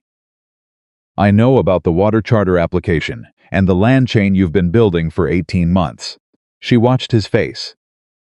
Watched the smile stay where it was while everything behind his eyes went very fast and very cold. "Commissioner Pruitt's office will be receiving a formal legal complaint tomorrow morning. It will include statements from 3 downstream landowners, a letter of title confirmation from Thomas Waverly, and documentation of the fraudulent land commission notice you delivered to this property." She paused. "The complaint will be a matter of public record." The smile was gone now. Not replaced by anger, by something more controlled than anger. Which was worse? "You've made a mistake," he said. Quiet, precise. "Time will tell," Rosalie said. He looked at her for a long moment. Then at Elias. Then he turned and walked away with his 2 men and didn't look back. Elias stood beside Rosalie at the gate and they both watched him go. "He's going to hit back hard," Elias said. "I know," Rosalie said. "You ready for that?" She looked at where Marsh had been standing. At the empty road. At the long shadow of the late afternoon running down the middle of it. "I have been fighting men like him my whole life," she said. "The only difference is this time I'm not fighting alone." Elias turned to look at her. She felt it before she turned to meet it, that steady, particular quality of attention he had, the kind that didn't demand or reduce or measure. Just saw. "You're not." They went inside. And the house closed around them in its quiet way. And Rosalie put the envelope with the statements on the table and went to start supper. And for a moment, just a moment, the kitchen felt like something that belonged to both of them. That feeling lasted until 8 o'clock that evening. When Gideon Cole came to the back door, he knocked 3 times, fast and close together, and when Elias opened it, the young man's face was tight and pale, and he was breathing like he'd come at a run. Elias said. Cole looked past him at Rosalie, who had come to the doorway. Marsh called a meeting, Cole said. At the mill. Tonight an hour ago, I was there, he swallowed. He told the men, all of us, that Elias Whitmore has been using a woman to interfere in legitimate business. That there's reason to believe the deed on the east parcel is fraudulent. And that anyone who's been seen cooperating with either of them should consider what it means for their employment. He looked at Elias. He named Frank Voss. A pause. And he said that, unless the Whitmore property is surrendered to county review by the end of the week, he's going to file a complaint with the county sheriff, alleging that you've been harboring a woman of he stopped. Visibly uncomfortable, of questionable character. Those were his words. The kitchen was very still. Rosalie felt something move through her, cold and clarifying. Not fear. Something harder than both of those. He's going after her reputation, Elias said. His voice had gone flat in a way she hadn't heard before. He's going after both of you, Cole said. But her more. Because he thinks, Cole stopped again. Because he thinks I'm the weakness, Rosalie said. Cole looked at her, he said. Don't be sorry, she said. You came and told us. That's what matters. She straightened. What happened after the meeting? Did the men, most of them, just went home? Cole said. But I saw 3 of them stop outside and talk amongst themselves for a long time. He hesitated. 2 of them are men Marsh trusts. I don't know what they were saying. But it didn't look like nothing. After Cole left, Rosalie stood in the kitchen for a long time without moving. Elias didn't push her. He sat at the table and waited. Because he'd learned by now that she was a woman who needed space to think, and not someone to fill that space with reassurance she hadn't asked for. Finally, she turned around. He's going to the sheriff tomorrow, she said. Before we can counter anything, he'll get there first and he'll file something that makes us look reactive and dishonest when we respond. She looked at Elias. We can't wait for Waverly's complaint to work through official channels. We need to move tomorrow morning. Move how? Elias asked. We go to the sheriff ourselves, she said. First thing. Before Marsh. We lay out everything, the fake notice. Piedmont Consolidated, the downstream families, all of it. We don't let him write the first page of this story. Sherwood isn't going to be sympathetic, Elias said. He doesn't have to be sympathetic, Rosalie said. He has to hear us on record before he hears Marsh. That's all. She pulled out a chair and sat down across from him. But there's something else I need to tell you. Elias waited. If Marsh files what he's threatening to file, the complaint about me, it's going to be very difficult for me to stay here, she said. Even if we disprove it, even if everyone knows it's a lie. The damage that kind of story does to a woman in a town this size, she paused, it follows her. It doesn't matter what the truth is. People remember the accusation. Elias held her gaze. His jaw was set. You're talking about leaving, he said. I'm talking about what's realistic, she said. About what my presence here might cost you, Rosalie, he said. And the way he said her name, quiet, direct, with no softness that was also softness, stopped her completely. I am not interested in what's realistic if realistic means I let a dishonest man run a good woman out of a place she has every right to be. He paused. You told me this morning we had maybe a week. I intend to use it. All of it. But I need to know you're standing here with me while we do. She looked at him. This man who built things with his hands and spoke only when he had something to say and had given her a room in his house before he knew a single thing about who she was, except that she put her shoes on the floor with care. I'm standing here, she said. Good, he said. He stood up and went to the back door, opened it, and stood looking out at the dark field for a moment. Get some sleep, he said. Tomorrow's going to be the hardest day yet, she almost argued. She didn't. She went to her room, and she lay down in the dark, and she did not think about Calhoun Marsh or Piedmont Consolidated, or the sheriff, or what the morning would bring. She thought about the way Elias had said her name. The way a man says something when he means every single syllable of it and isn't interested in taking it back. She thought about that until sleep found her, and somewhere across town, in a room where money and anger and the certainty of power lived in the same space. Calhoun Marsh was making plans of his own, and he was not sleeping at all. She was dressed before the sun cleared the ridge. She had not slept deeply, not the way she'd slept those first nights in Elias's house when exhaustion had finally overtaken her, but she had slept enough. And she woke with the particular clarity that sometimes comes after a night spent on the edge of something. The way a blade is sharpest right before it's used. She pinned her hair, laced her shoes, and was in the kitchen before Elias's boots sounded in the hallway. He appeared in the doorway and looked at her. "You're ready," he said. "I've been ready," she said. "Coffee's hot." They drank it standing. Both of them, because sitting felt wrong for the kind of morning it was. There was no ceremony to it, just two people fueling themselves for what was coming. Moving around each other in a kitchen that had learned the shape of both of them. "Marsh will go to Sherwood first thing," Rosalie said.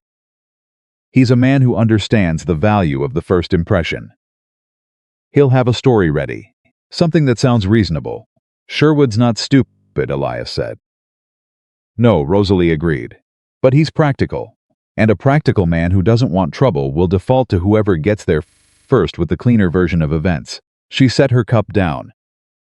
"We leave in 10 minutes. They were at the sheriff's office before 7. The building was plain and smelled of old coffee and gun oil.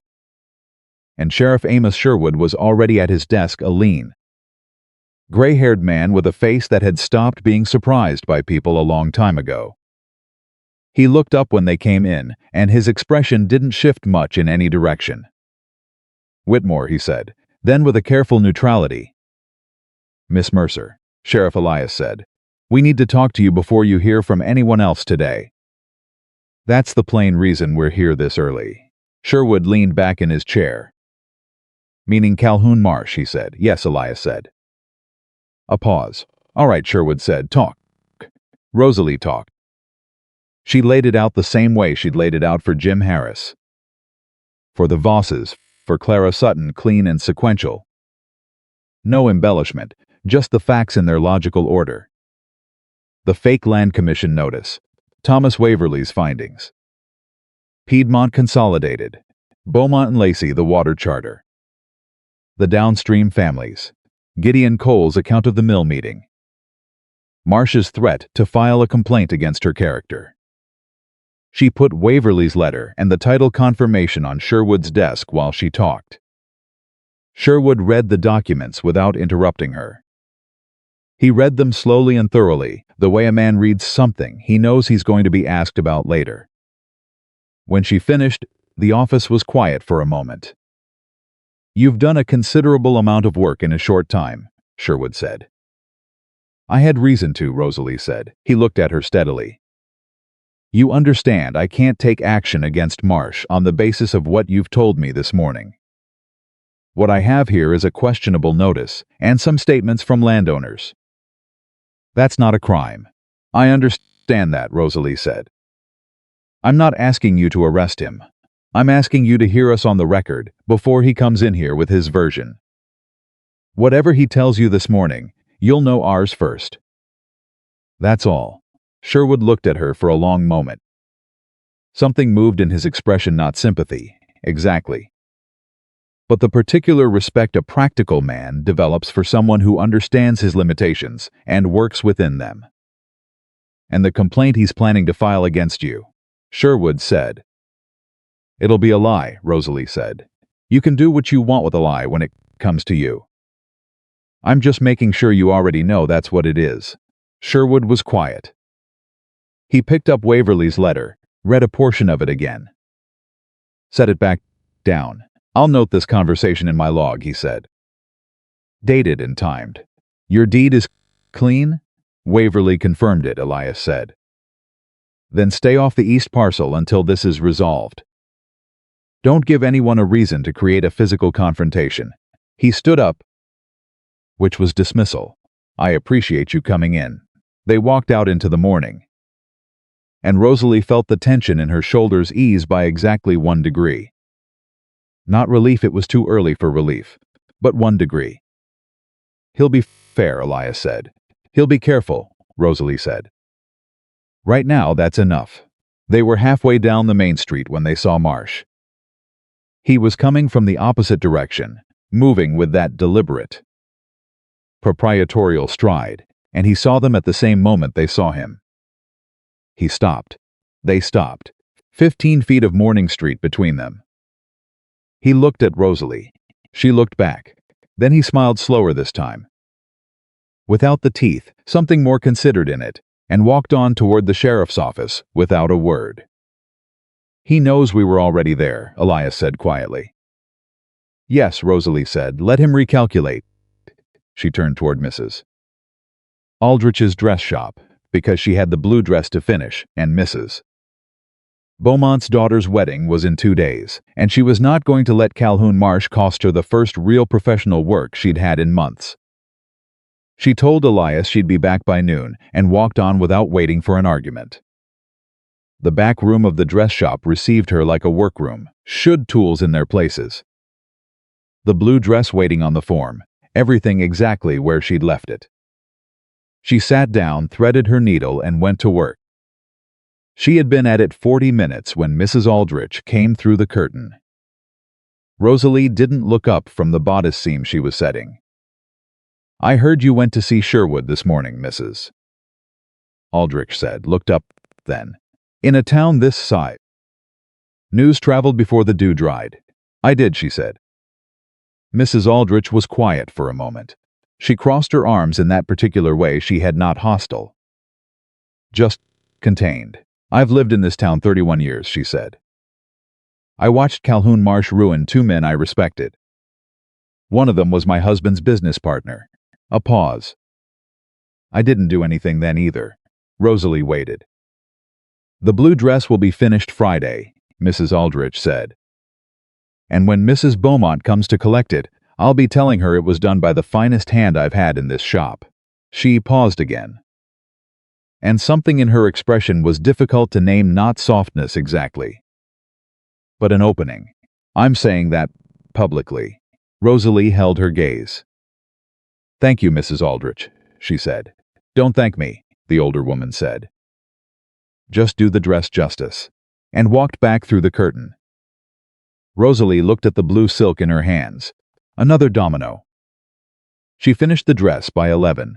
She delivered it to the front room herself. Smoothed it on the form, stood back, and looked at it. The seams were invisible. The altered bodice fell perfectly. Mrs. Beaumont's daughter was going to look beautiful at her own wedding. And she was never going to know a woman they all walked past on the street had made it possible. That thought sat in Rosalie's chest for a moment. Then she rolled down her sleeves and left. She found Elias on the porch when she got back, and his face told her something had happened. Waverly sent a message, he said.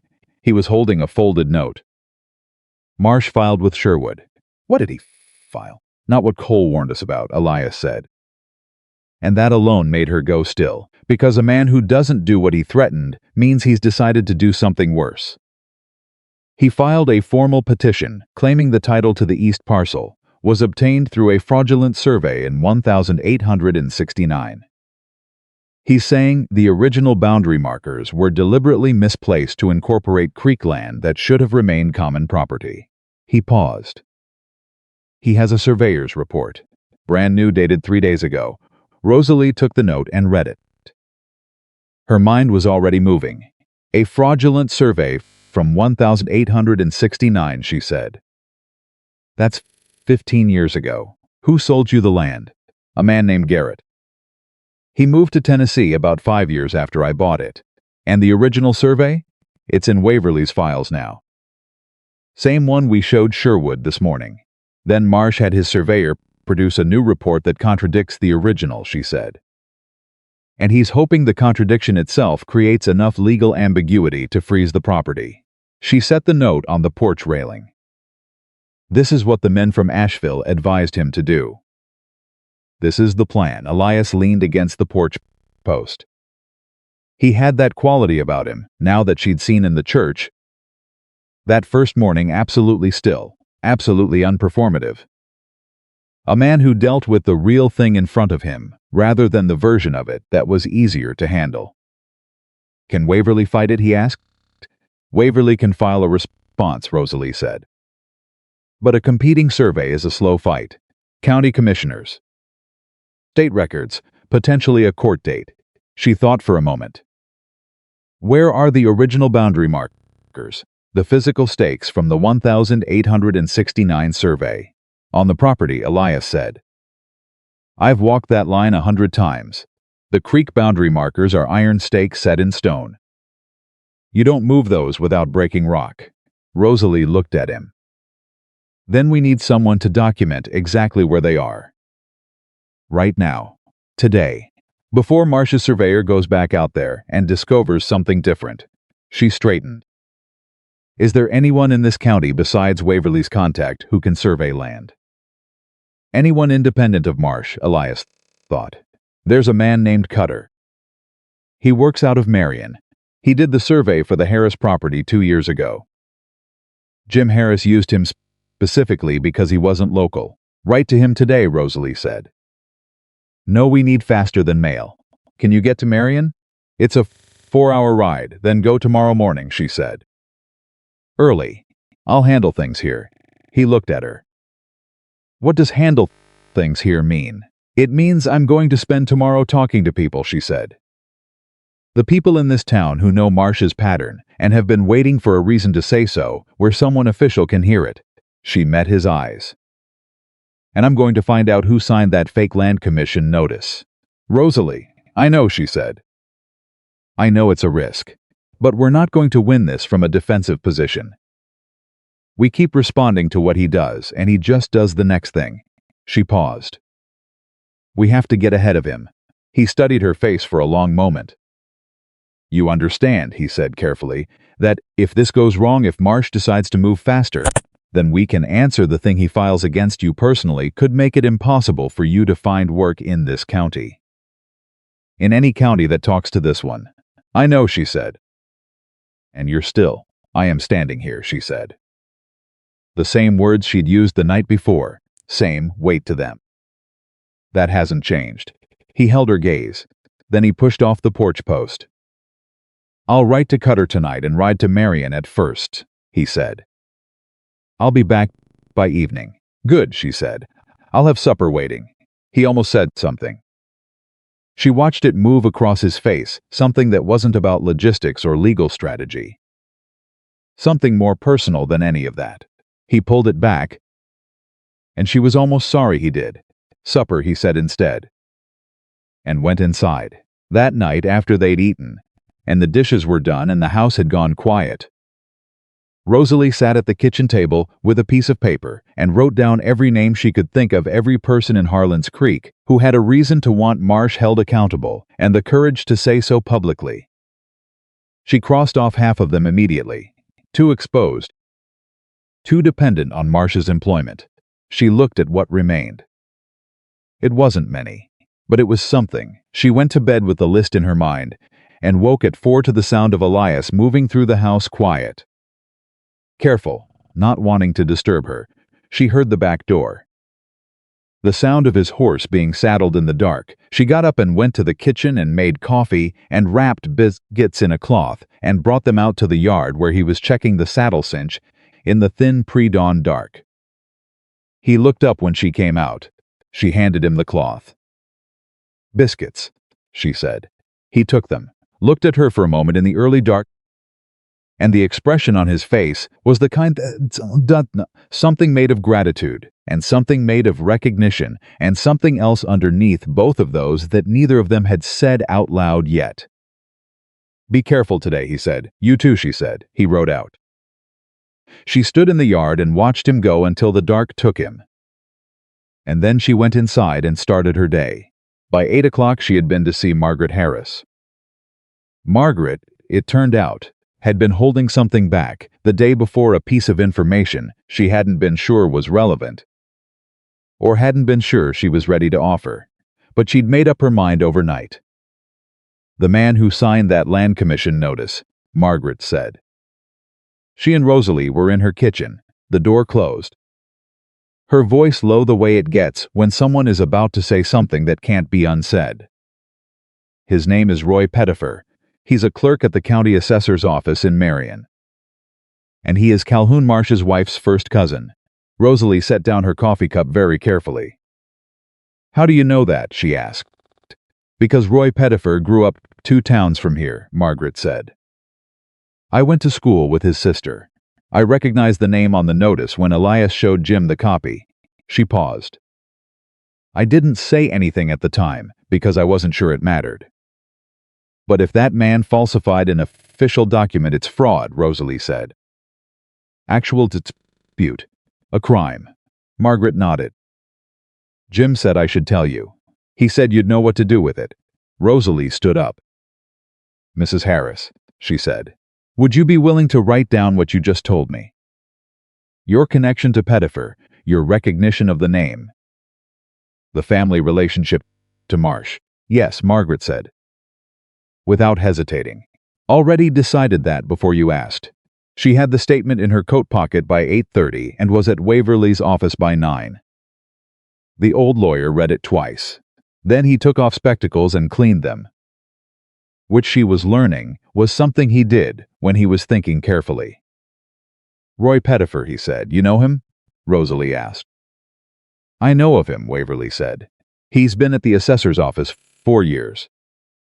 There have been questions about certain filings during that time, properties that got assessed below value conveniently during periods when certain buyers were circling. Nothing provable, nothing that went anywhere. He looked at her. Until now, possibly. Is it to go to Commissioner Pruitt directly?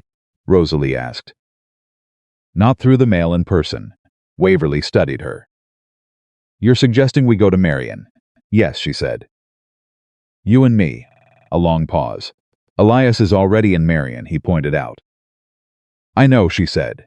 Which means if we go today, we have Elias with Cutter documenting the boundary markers. You and me presenting the fraud evidence to Pruitt. And the downstream family statements already in official receipt. All of it on the same day, before Marsh has any idea how much we've assembled. Waverly was quiet for a long moment. I'm 71 years old, he said. I know, Rosalie said. I haven't been to Marion in 8 months. I know that, too, she said. I'm asking anyway. He looked at her for a long moment. Then he stood up. Give me 20 minutes to change my coat, he said. The ride to Marion took just over 3 hours in Waverly's wagon. And the old lawyer spent most of it either reading documents or watching Rosalie with the considering expression of someone revising an opinion they'd formed quickly. How old are you? He asked at one point. 26, she said. You think like someone older, he said. I've had to, she said. He nodded slowly. Marsh underestimated you, he said. He saw a woman sleeping in a church and calculated that you were desperate enough to be managed. He didn't calculate that desperation in certain kinds of people produces exactly the opposite of compliance. Rosalie kept her eyes on the road. He made the same mistake everyone makes, she said. He looked at what I didn't have instead of what I did. They arrived in Marion before noon. Waverly knew where Pruitt's office was, had been there before. She understood, though he didn't elaborate on when or why. Commissioner Dale Pruitt was a compact, sandy-haired man of 50, with a methodical quality about him. The kind of man who wrote things down as they were said to him and underlined important words. He wrote a great deal during the next hour. Rosalie let Waverly lead most of the presentation. It was his professional standing that opened the door and kept it open. But when Pruitt asked specific questions about the downstream water impact, about the Piedmont Consolidated connection, about the sequence of events since the fake notice appeared on Elias's workshop door, she answered them, directly, completely, without drama. Pruitt underlined several things. He asked her to repeat 2 of them. When they finished, he closed his notebook and looked at them both. If what you're describing about Pettifer is accurate, he said, and the family connection to Marsh can be documented, then we have grounds for a fraud investigation that goes well beyond a land dispute. He paused. That investigation would be handled at the state level. Not the county level, Waverly asked. To initiate a week, perhaps less. To resolve, he spread his hands. That I can't tell you. But the initiation alone, the public record of an investigation, would put everything Marsh is trying to do through the courts on hold. Rosalie felt something loosen in her chest. One more thing, Pruitt said. He looked at Rosalie directly. I understand there's a complaint against your character being filed with the Harlan's Creek sheriff. Yes, she said. I want you to understand that whatever is filed at that level will be noted in the record of this investigation as a potential act of intimidation against a cooperating witness. He let that land, which changes its legal character considerably. Rosalie looked at him steadily. Thank you, she said. Don't thank me yet, he said, and she almost smiled at hearing it again. The same thing Waverly always said. Maybe honest men all said the same things. Come back if anything else develops. They found Elias outside the assessor's office. He was standing on the street with a man she didn't know, Cutter. She understood, the independent surveyor, and they had documents spread on the seat of a wagon. Elias saw her and Waverly coming, and something moved across his face that she felt across the 20 feet between them. He left Cutter and came to meet her. What are you doing in Marion? He asked. His voice was low, and there was something in it that was not quite controlled. The same thing you are, she said. Cutter? He went out to the east parcel at first light this morning, Elias said. He documented every boundary marker, photographed 2 of them. The iron stakes are exactly where the original survey says they are. The creek boundary has not moved. He paused. His report directly contradicts Marsh's surveyor. And we have Roy Pettifer's fraud documented, and in front of Commissioner Pruitt, Rosalie said, who has opened a preliminary inquiry. Elias looked at her. She watched him process it, all of it, the full picture of what had happened in the hours since he'd ridden out in the dark and she'd brought him biscuits in the yard. You built the whole case, he said, in one day. We built it, she said. Over the last week. Today, we just put it in front of the right people. He was still looking at her with that expression, the one that kept coming and that he kept pulling back before it arrived somewhere definitive. And she was starting to wish he'd stop pulling it back. Rosalie, he said, not here. Let's go home first. He held her gaze for one long moment. Then he nodded. They made the ride back to Harlan's Creek in the late afternoon. Waverly in his wagon, Elias and Rosalie on horseback side by side, and the light coming down long and gold through the trees.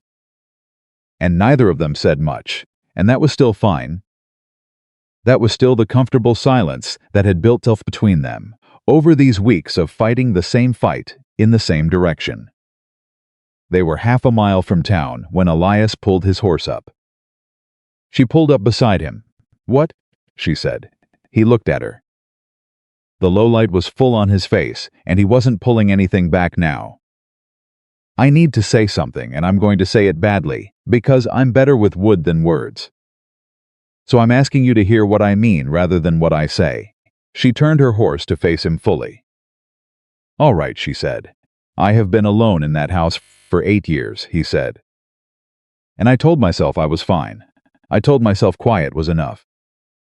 That doing good work was enough. That a man didn't need, he stopped. And then I walked into a church before sunrise and found a woman who placed her shoes on the floor like they mattered. And I thought, there is a person who understands something I understand. About holding things carefully. About not letting the world's opinion of you be the last word on who you are. Rosalie did not speak. I am not saying this to put a weight on you, he said. You've had enough weight. I know that. I know you came here with nothing, and you've been fighting for every inch of ground since you arrived. And the last thing you need is a quiet man making things more complicated. He paused. But I would rather tell you the truth about what I feel and have you decide what to do with it than say nothing and spend the rest of my life knowing I was a coward about the one thing that mattered. The road was completely still around them. What are you telling me? She asked, quietly. I'm telling you, he said, that when you brought me those biscuits in the yard, this morning in the dark, it was the most I've felt like myself in 8 years. He looked at her steadily. And I think you might feel something too. And if I'm wrong about that, I'd like you to tell me now.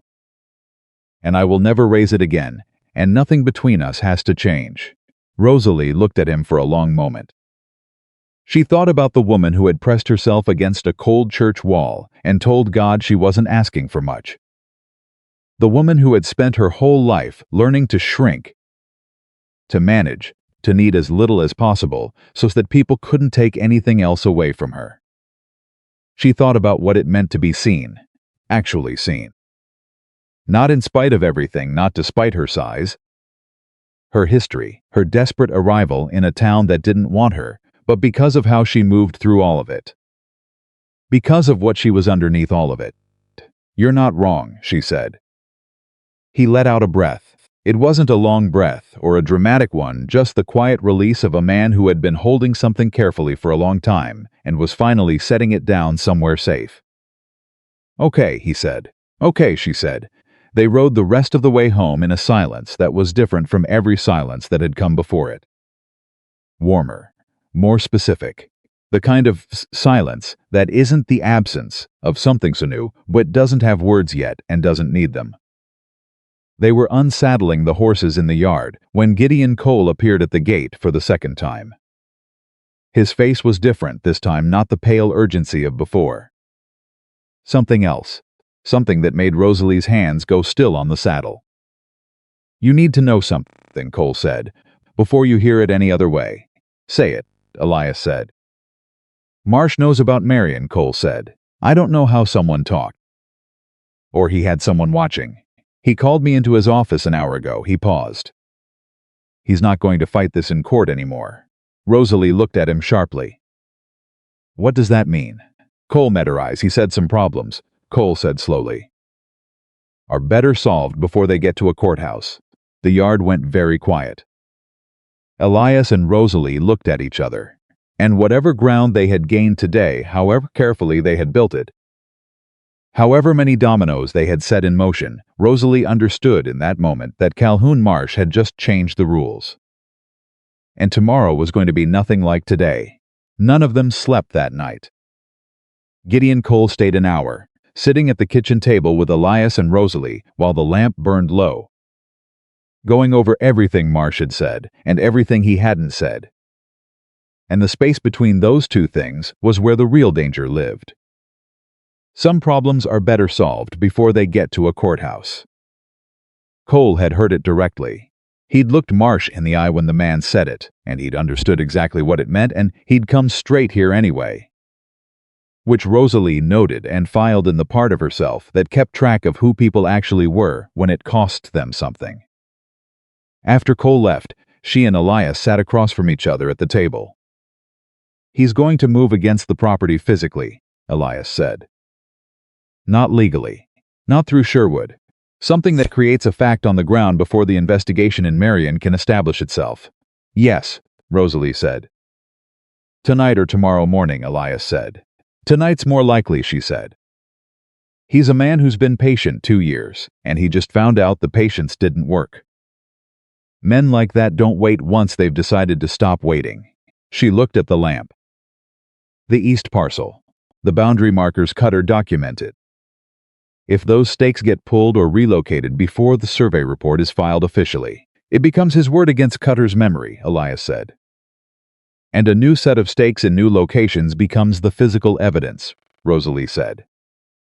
Paper is easy to dispute. Ground is harder. They sat with that for a moment.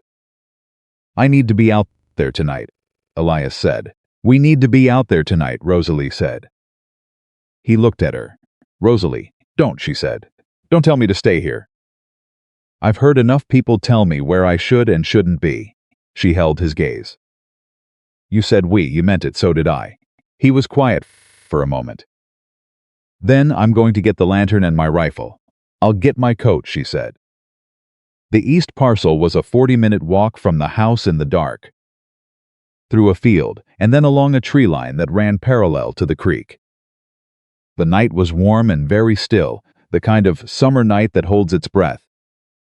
And Rosalie walked beside Elias through the dark, with her coat buttoned and her mind fully awake. He carried the lantern low, shuddered most of the way. Just enough light to keep their footing. He found the first boundary marker without hesitating. He knew this land the way a man knows the inside of his own hand every rise. Every soft spot, every stone that had been there since before he arrived. The iron stake was exactly where Cutter had documented it. Still solid in its stone setting. Second one's another 100 yards, Elias said quietly. They moved along the creek line. It was Rosalie who heard it first. Footsteps. More than one person. Coming from the direction of the road. Moving without a lantern, which told her everything. She put her hand on Elias's arm. He stopped. They both went still. The footsteps kept coming, and then she saw them, three shapes moving through the dark. One of them carrying something long over his shoulder that she realized after a moment was a post driver. The kind used for setting fence stakes, or pulling them. Elias raised the lantern and opened the shutter all the way. Three men froze in the sudden light. She recognized two of them from the main street, the same two men who'd stood behind Marsh at the gate. The third she didn't know. All three of them were looking at Elias and Rosalie with the particular expression of men who came expecting an empty field and found it occupied. "Put it down," Elias said. His voice was completely level. The post driver. "Put it on the ground." Nobody moved. "Put it down," he said again, and there was something in the second saying that was different from the first, quieter. If anything, which made it more rather than less. The man with the post driver said it slowly on the ground. "You're trespassing on private property," Elias said. "You all know that. And you're standing 20 feet from a documented boundary marker that a licensed surveyor photographed this morning. Whatever you came here to do tonight, it's already too late to do it." He paused.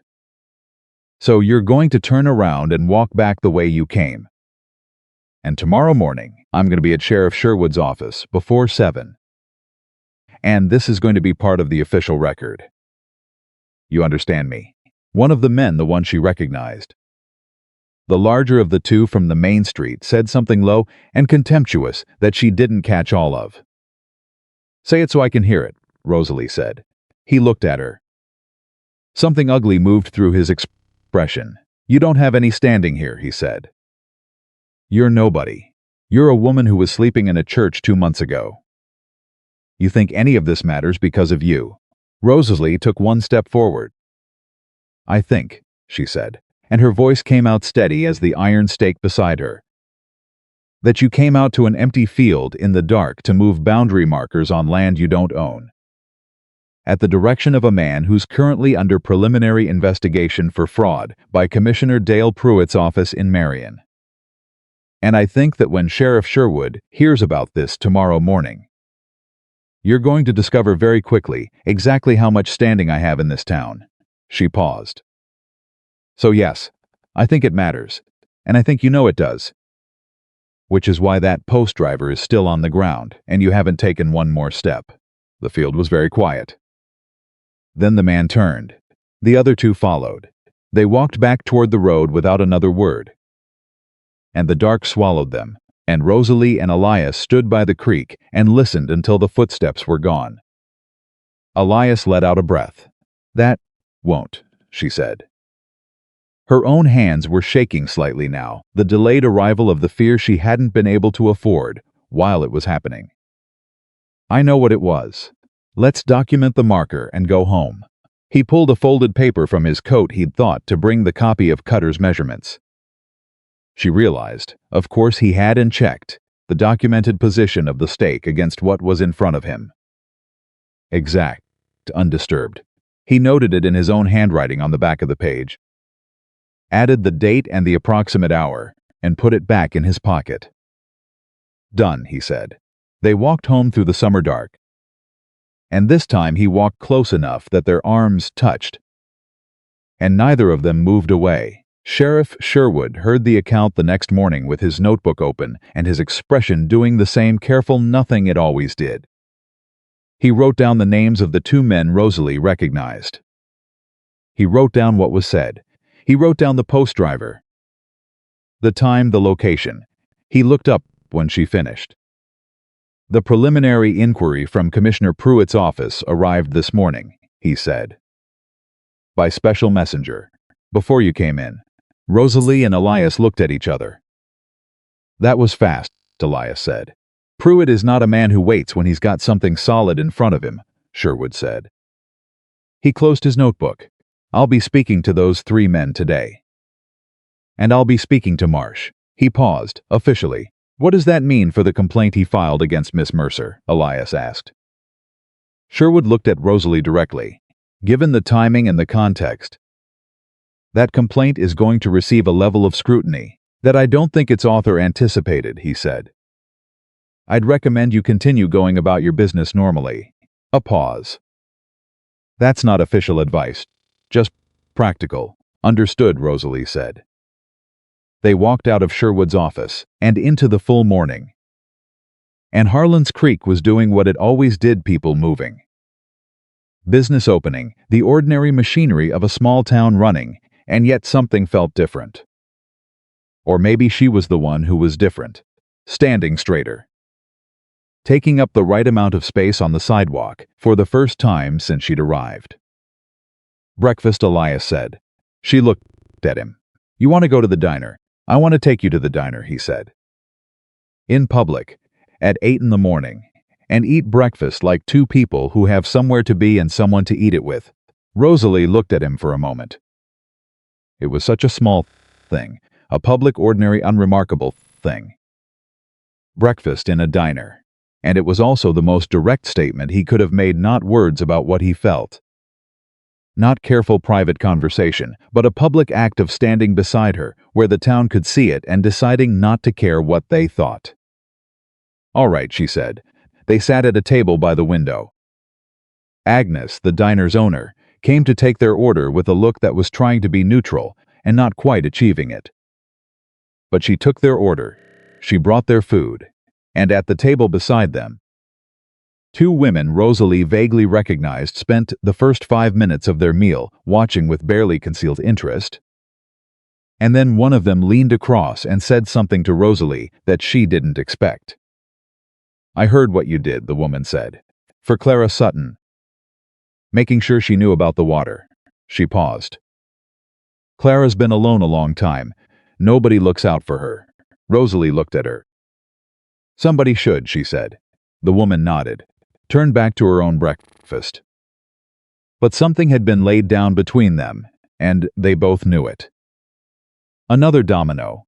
Over the next 3 days things moved fast and then faster. Commissioner Pruitt's inquiry into Roy Pettifer produced results that went beyond what anyone had anticipated. Pettifer, confronted with documented evidence of his family connection to Marsh and the fraudulent commission notice, did what frightened men with more self-preservation than loyalty tend to do. He talked.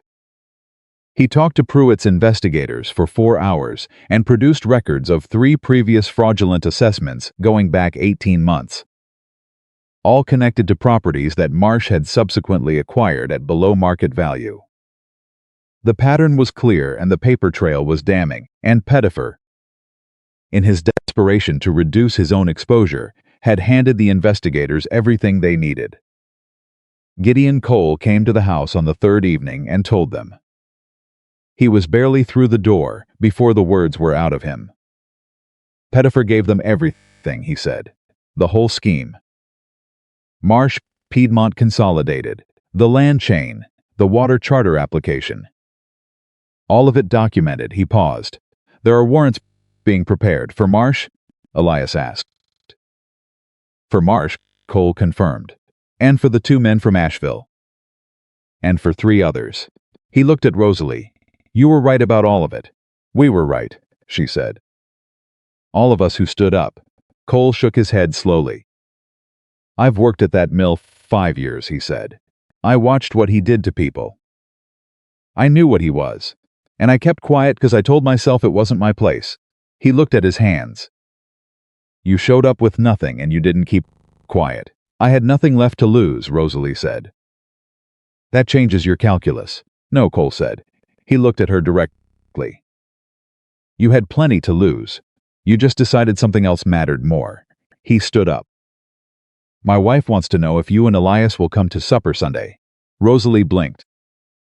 Tell her yes, Elias said. Cole left, and they stood in the kitchen in the quiet that followed.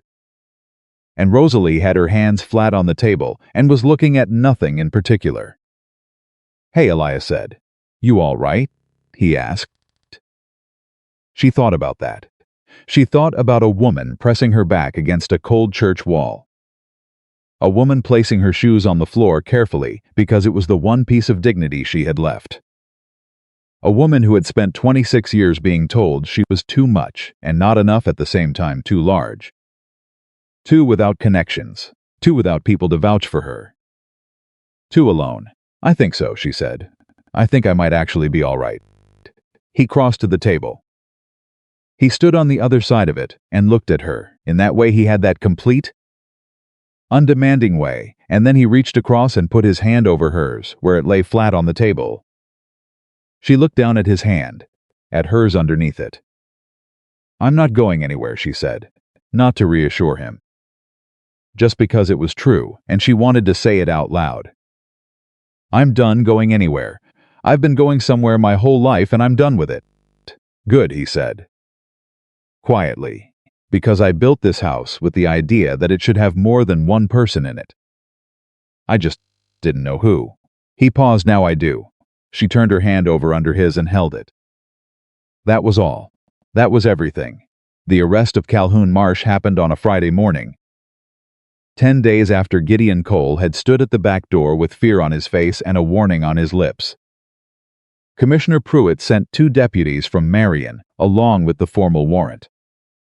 And they arrived at Marsh's office on the main street of Harlan's Creek at 9 o'clock in the morning when the street was fully occupied. When the maximum number of people who had spent years navigating around Calhoun Marsh's power were there to watch it be removed from him. Rosalie was not on the street when it happened. She was in the back room of Mrs. Aldrich's dress shop working a piece of blue silk that had come in for repair. And she heard about it from Mrs. Aldrich herself, who came through the curtain 20 minutes afterward with an expression that was the closest thing to satisfaction Rosalie had ever seen on that particular face. He walked out of his own office under escort, Mrs. Aldrich said, in front of everyone. Rosalie kept her eyes on her work. Good, she said. People watched, Mrs. Aldrich said. A lot of them watched. Good, she said again. Mrs. Aldrich stood in the doorway for a moment. The position here, she said. It's full-time, if you want it. Rosalie looked up. Mrs. Aldrich held her gaze with that iron composure that never entirely softened. I'm not running a charity, she said. I'm running a business. And you're the best seamstress I've had in this shop. Those are facts without sentiment attached to them. Rosalie set her work down. What's the wage? She asked. Mrs. Aldrich named a number. I'll need Tuesdays and Thursdays for my other work, Rosalie said. Wednesday and Friday mornings, Mrs. Aldrich countered. Done, Rosalie said. Mrs. Aldrich gave one short nod and went back through the curtain, and that was that. Rosalie sat in the back room with the blue silk in her lap and the sound of the main street coming through the window ordinary. Unglamorous, fully alive, and let herself feel the full weight of what had just happened. Not the arrest, not the legal victory, this a full-time position. A wage, a work table that was hers, a place in this town that nobody could revoke because it was built on what she could do and not on who anybody decided she was. She had come to Harlan's Creek with a cloth bag and $2 and a cousin's letter that turned out to be worth less than the paper it was written on. She was leaving that back room for the last time as a temporary worker. She was never coming back as anything less than she was. The weeks that followed settled into a rhythm that felt entirely new and entirely right at the same time, the particular feeling of a life that is finally running along the grain of what you actually are instead of across it. Rosalie worked at the dress shop 4 days a week and spent her Tuesdays at the dry goods store and her evenings in Elias's kitchen. And the line between what was his and what was hers and what was theirs became less distinct in a way that neither of them rushed and neither of them avoided. Clara Sutton came to the house one Saturday and brought a jar of preserved peaches and sat at the kitchen table for 2 hours.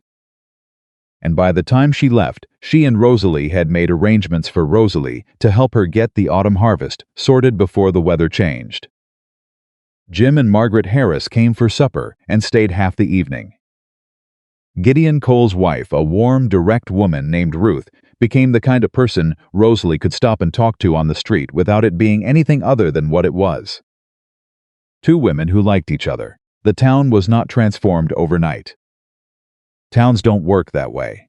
There were still people who watched Rosalie with a certain assessment in their eyes. Still voices she caught the tail end of sometimes when she turned a corner. But the balance had shifted in the way that matters. Not everyone believed the best about her. But enough people believed the truth, and the truth had enough weight now to hold the ground against whatever remained of the old story. Piedmont Consolidated withdrew their charter application 4 weeks after the arrests. Without the Whitmore parcel completing the land chain, the application was inviable, and without Marsh's local influence to protect the scheme, Beaumont and Lacey were not interested in a legal fight they couldn't win quietly. The east parcel along the creek remained exactly where it had always been. The iron stakes stood in their stone settings, undisturbed. The water ran on. It was on a Sunday evening in late September that Elias took Rosalie back to the Church of the Good Shepherd. She knew where they were going. About halfway there recognized the rise of the road, the particular slant of the evening light, but she didn't say anything. She walked beside him and let the moment come at its own pace, which was the thing she was still learning, that not everything had to be managed. That some things could just happen. The church was quiet. The door was unlocked, same as it always was. They went inside and stood in the late light, coming through the plain windows. The bench where she had slept was the same bench, the same worn wood. Except that along its back and across the seat, someone had laid flowers, late summer things. Goldenrod and aster, and a few stems of something blue she didn't have a name for, and the sight of them made her throat do something she hadn't planned.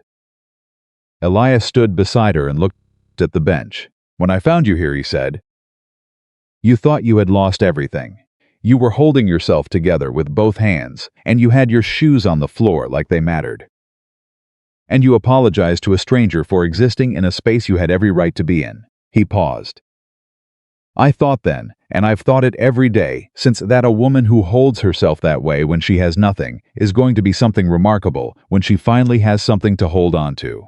Rosalie looked at the flowers. She thought about the girl who had lost her parents at 16. The woman who had been handed out of houses by people who should have kept her. The person who had walked every main street of every town with her chin level and her shoes wearing thin and her capacity to hope diminishing in direct proportion to how many doors closed in her face. She thought about how close she had come to giving up. Not the dramatic giving up, not the kind that happens all at once, but the slow, quiet kind. The kind where you stop asking for things. Stop believing the asking matters. Stop taking up the space that's yours, because it just isn't worth the fight anymore. "Rosalie," Elias said. She turned to him. He was not a man who made large gestures. She had known that from the morning in the church when he'd set a canteen on the bench between them and called it water, not charity. He was a man who did things plainly and meant them completely. And so when he reached into the inside pocket of his jacket and produced something small, she wasn't surprised that it was simple, a narrow band of silver with a single small stone. Something he had clearly made himself, or had made. Worked in the same careful way he worked everything with his hands. He held it out. "I'm asking," he said. "Not because you need me. You've proved conclusively that you don't need anyone. I'm asking because I want to spend the rest of my life being in the same room as the person you are." He paused. "I'm asking because that kitchen feels like home when you're in it, and like a very well-built empty box when you're not." He paused again. "I'm asking because you deserve someone who chose you. Not in spite of everything. Because of everything. All of it. Every hard year and every repair stitch and every door that closed and every morning you got up anyway." Rosalie looked at the ring in his hand. She had spent her whole life waiting for the price. For the catch. For the moment kindness revealed what it actually cost. She had been so careful, so defended, so watchful for the turn that always came. And this man, this quiet, plain-speaking, furniture-making man who had set a canteen on a bench and waited, had spent months demonstrating that there was no turn. That what he offered was what it looked like, that he was exactly who he was, and he wanted her to be exactly who she was, and there was no performance required of either of them. She reached out and took the ring from his hand. She put it on herself. Then she looked up at him and said yes, obviously. Yes. He laughed, a real laugh surprised out of him. The kind she hadn't heard before, open and young and completely unguarded. It transformed his face entirely, and she looked at it and thought, I want to keep doing that. I want to keep finding ways to make that happen. She took his face in her hands. I need you to know something, she said. I need you to know that I am not grateful, not in the way that puts me below you. I am not here because you rescued me. I was already getting back up when you walked through that door. You didn't pull me up. You walked beside me while I stood. She held his gaze. That is what I want. That is what I choose, not rescue. Partnership. Do you understand the difference? Yes, he said. Without hesitation. She kissed him then. Right there in the church, where she had once pressed herself into the corner and asked God just for one night of not being afraid. And the evening light came through the plain windows and fell across the flowers on the bench, and the whole room felt like something that had always been waiting to become what it was. They were married on a Saturday in October in that same church. By Reverend Holt, who asked no questions and never had. The pews held Clara Sutton and Jim and Margaret Harris and Frank Voss and Ruth Cole, who stood beside Gideon and cried in the unashamed way of a woman who believes in things working out and is genuinely moved when they do. Thomas Waverley sat in the third row with his book in his coat pocket and his spectacles on, and the expression of a man who has seen enough of the world to know that this kind of moment is rarer than people suppose and ought to be treated accordingly. Even Mrs. Aldrich came, in her best dress, and sat in the back, and did not cry but did grip her handbag somewhat more firmly than usual during the vows. Rosalie walked down that aisle in a dress she had made herself plain and beautiful. The way she was learning to be, the way she had always been under everything that had been done to her, and she did not look at the floor, and she did not apologize with her body for the space she occupied, and she did not fold herself small, so that the room could accommodate her more easily. She walked the full length of that aisle, taking up exactly as much room as she was.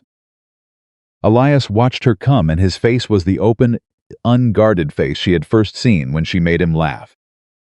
And he did not look away from her once. She reached him. She stood beside him. They faced each other. You ready? He said. Quietly enough that only she could hear. I've been ready, she said. The winter came to Harlan's Creek, the way winters do in the mountains, early and thorough, covering everything in white, making the world clean and simple and still. And in the house east of town, past the mill, in a kitchen that smelled of coffee and wood smoke, and whatever Rosalie was making that day, two people moved around each other in the easy way of people who have chosen deliberately and don't need to keep choosing, because the choice has become the shape of their life.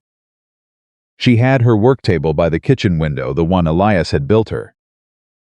Wide and solid, with a shelf underneath for her thread and tools. She had her work at the dress shop. She had Ruth Cole's friendship and Clara Sutton's company, and a town that had slowly, imperfectly in the way that communities do, begun to see her clearly. She had a man who made things with his hands and spoke only when he meant it, and came into the kitchen every morning and sat down without being asked and drank her coffee, without complaint, even when it was stronger than he preferred, which was always. And the woman who had once pressed herself into the corner of a church and asked God just for one night, just one single night, of not having to be afraid, understood at last that she had not been waiting for rescue in that church. She had been waiting to find out who she was when someone finally let her stop running. She was this. She had always been this. She had simply needed a door to open, and the courage to walk through it, and the wisdom to understand that what waited on the other side was not a gift someone gave her. It was herself finally, fully, completely come home.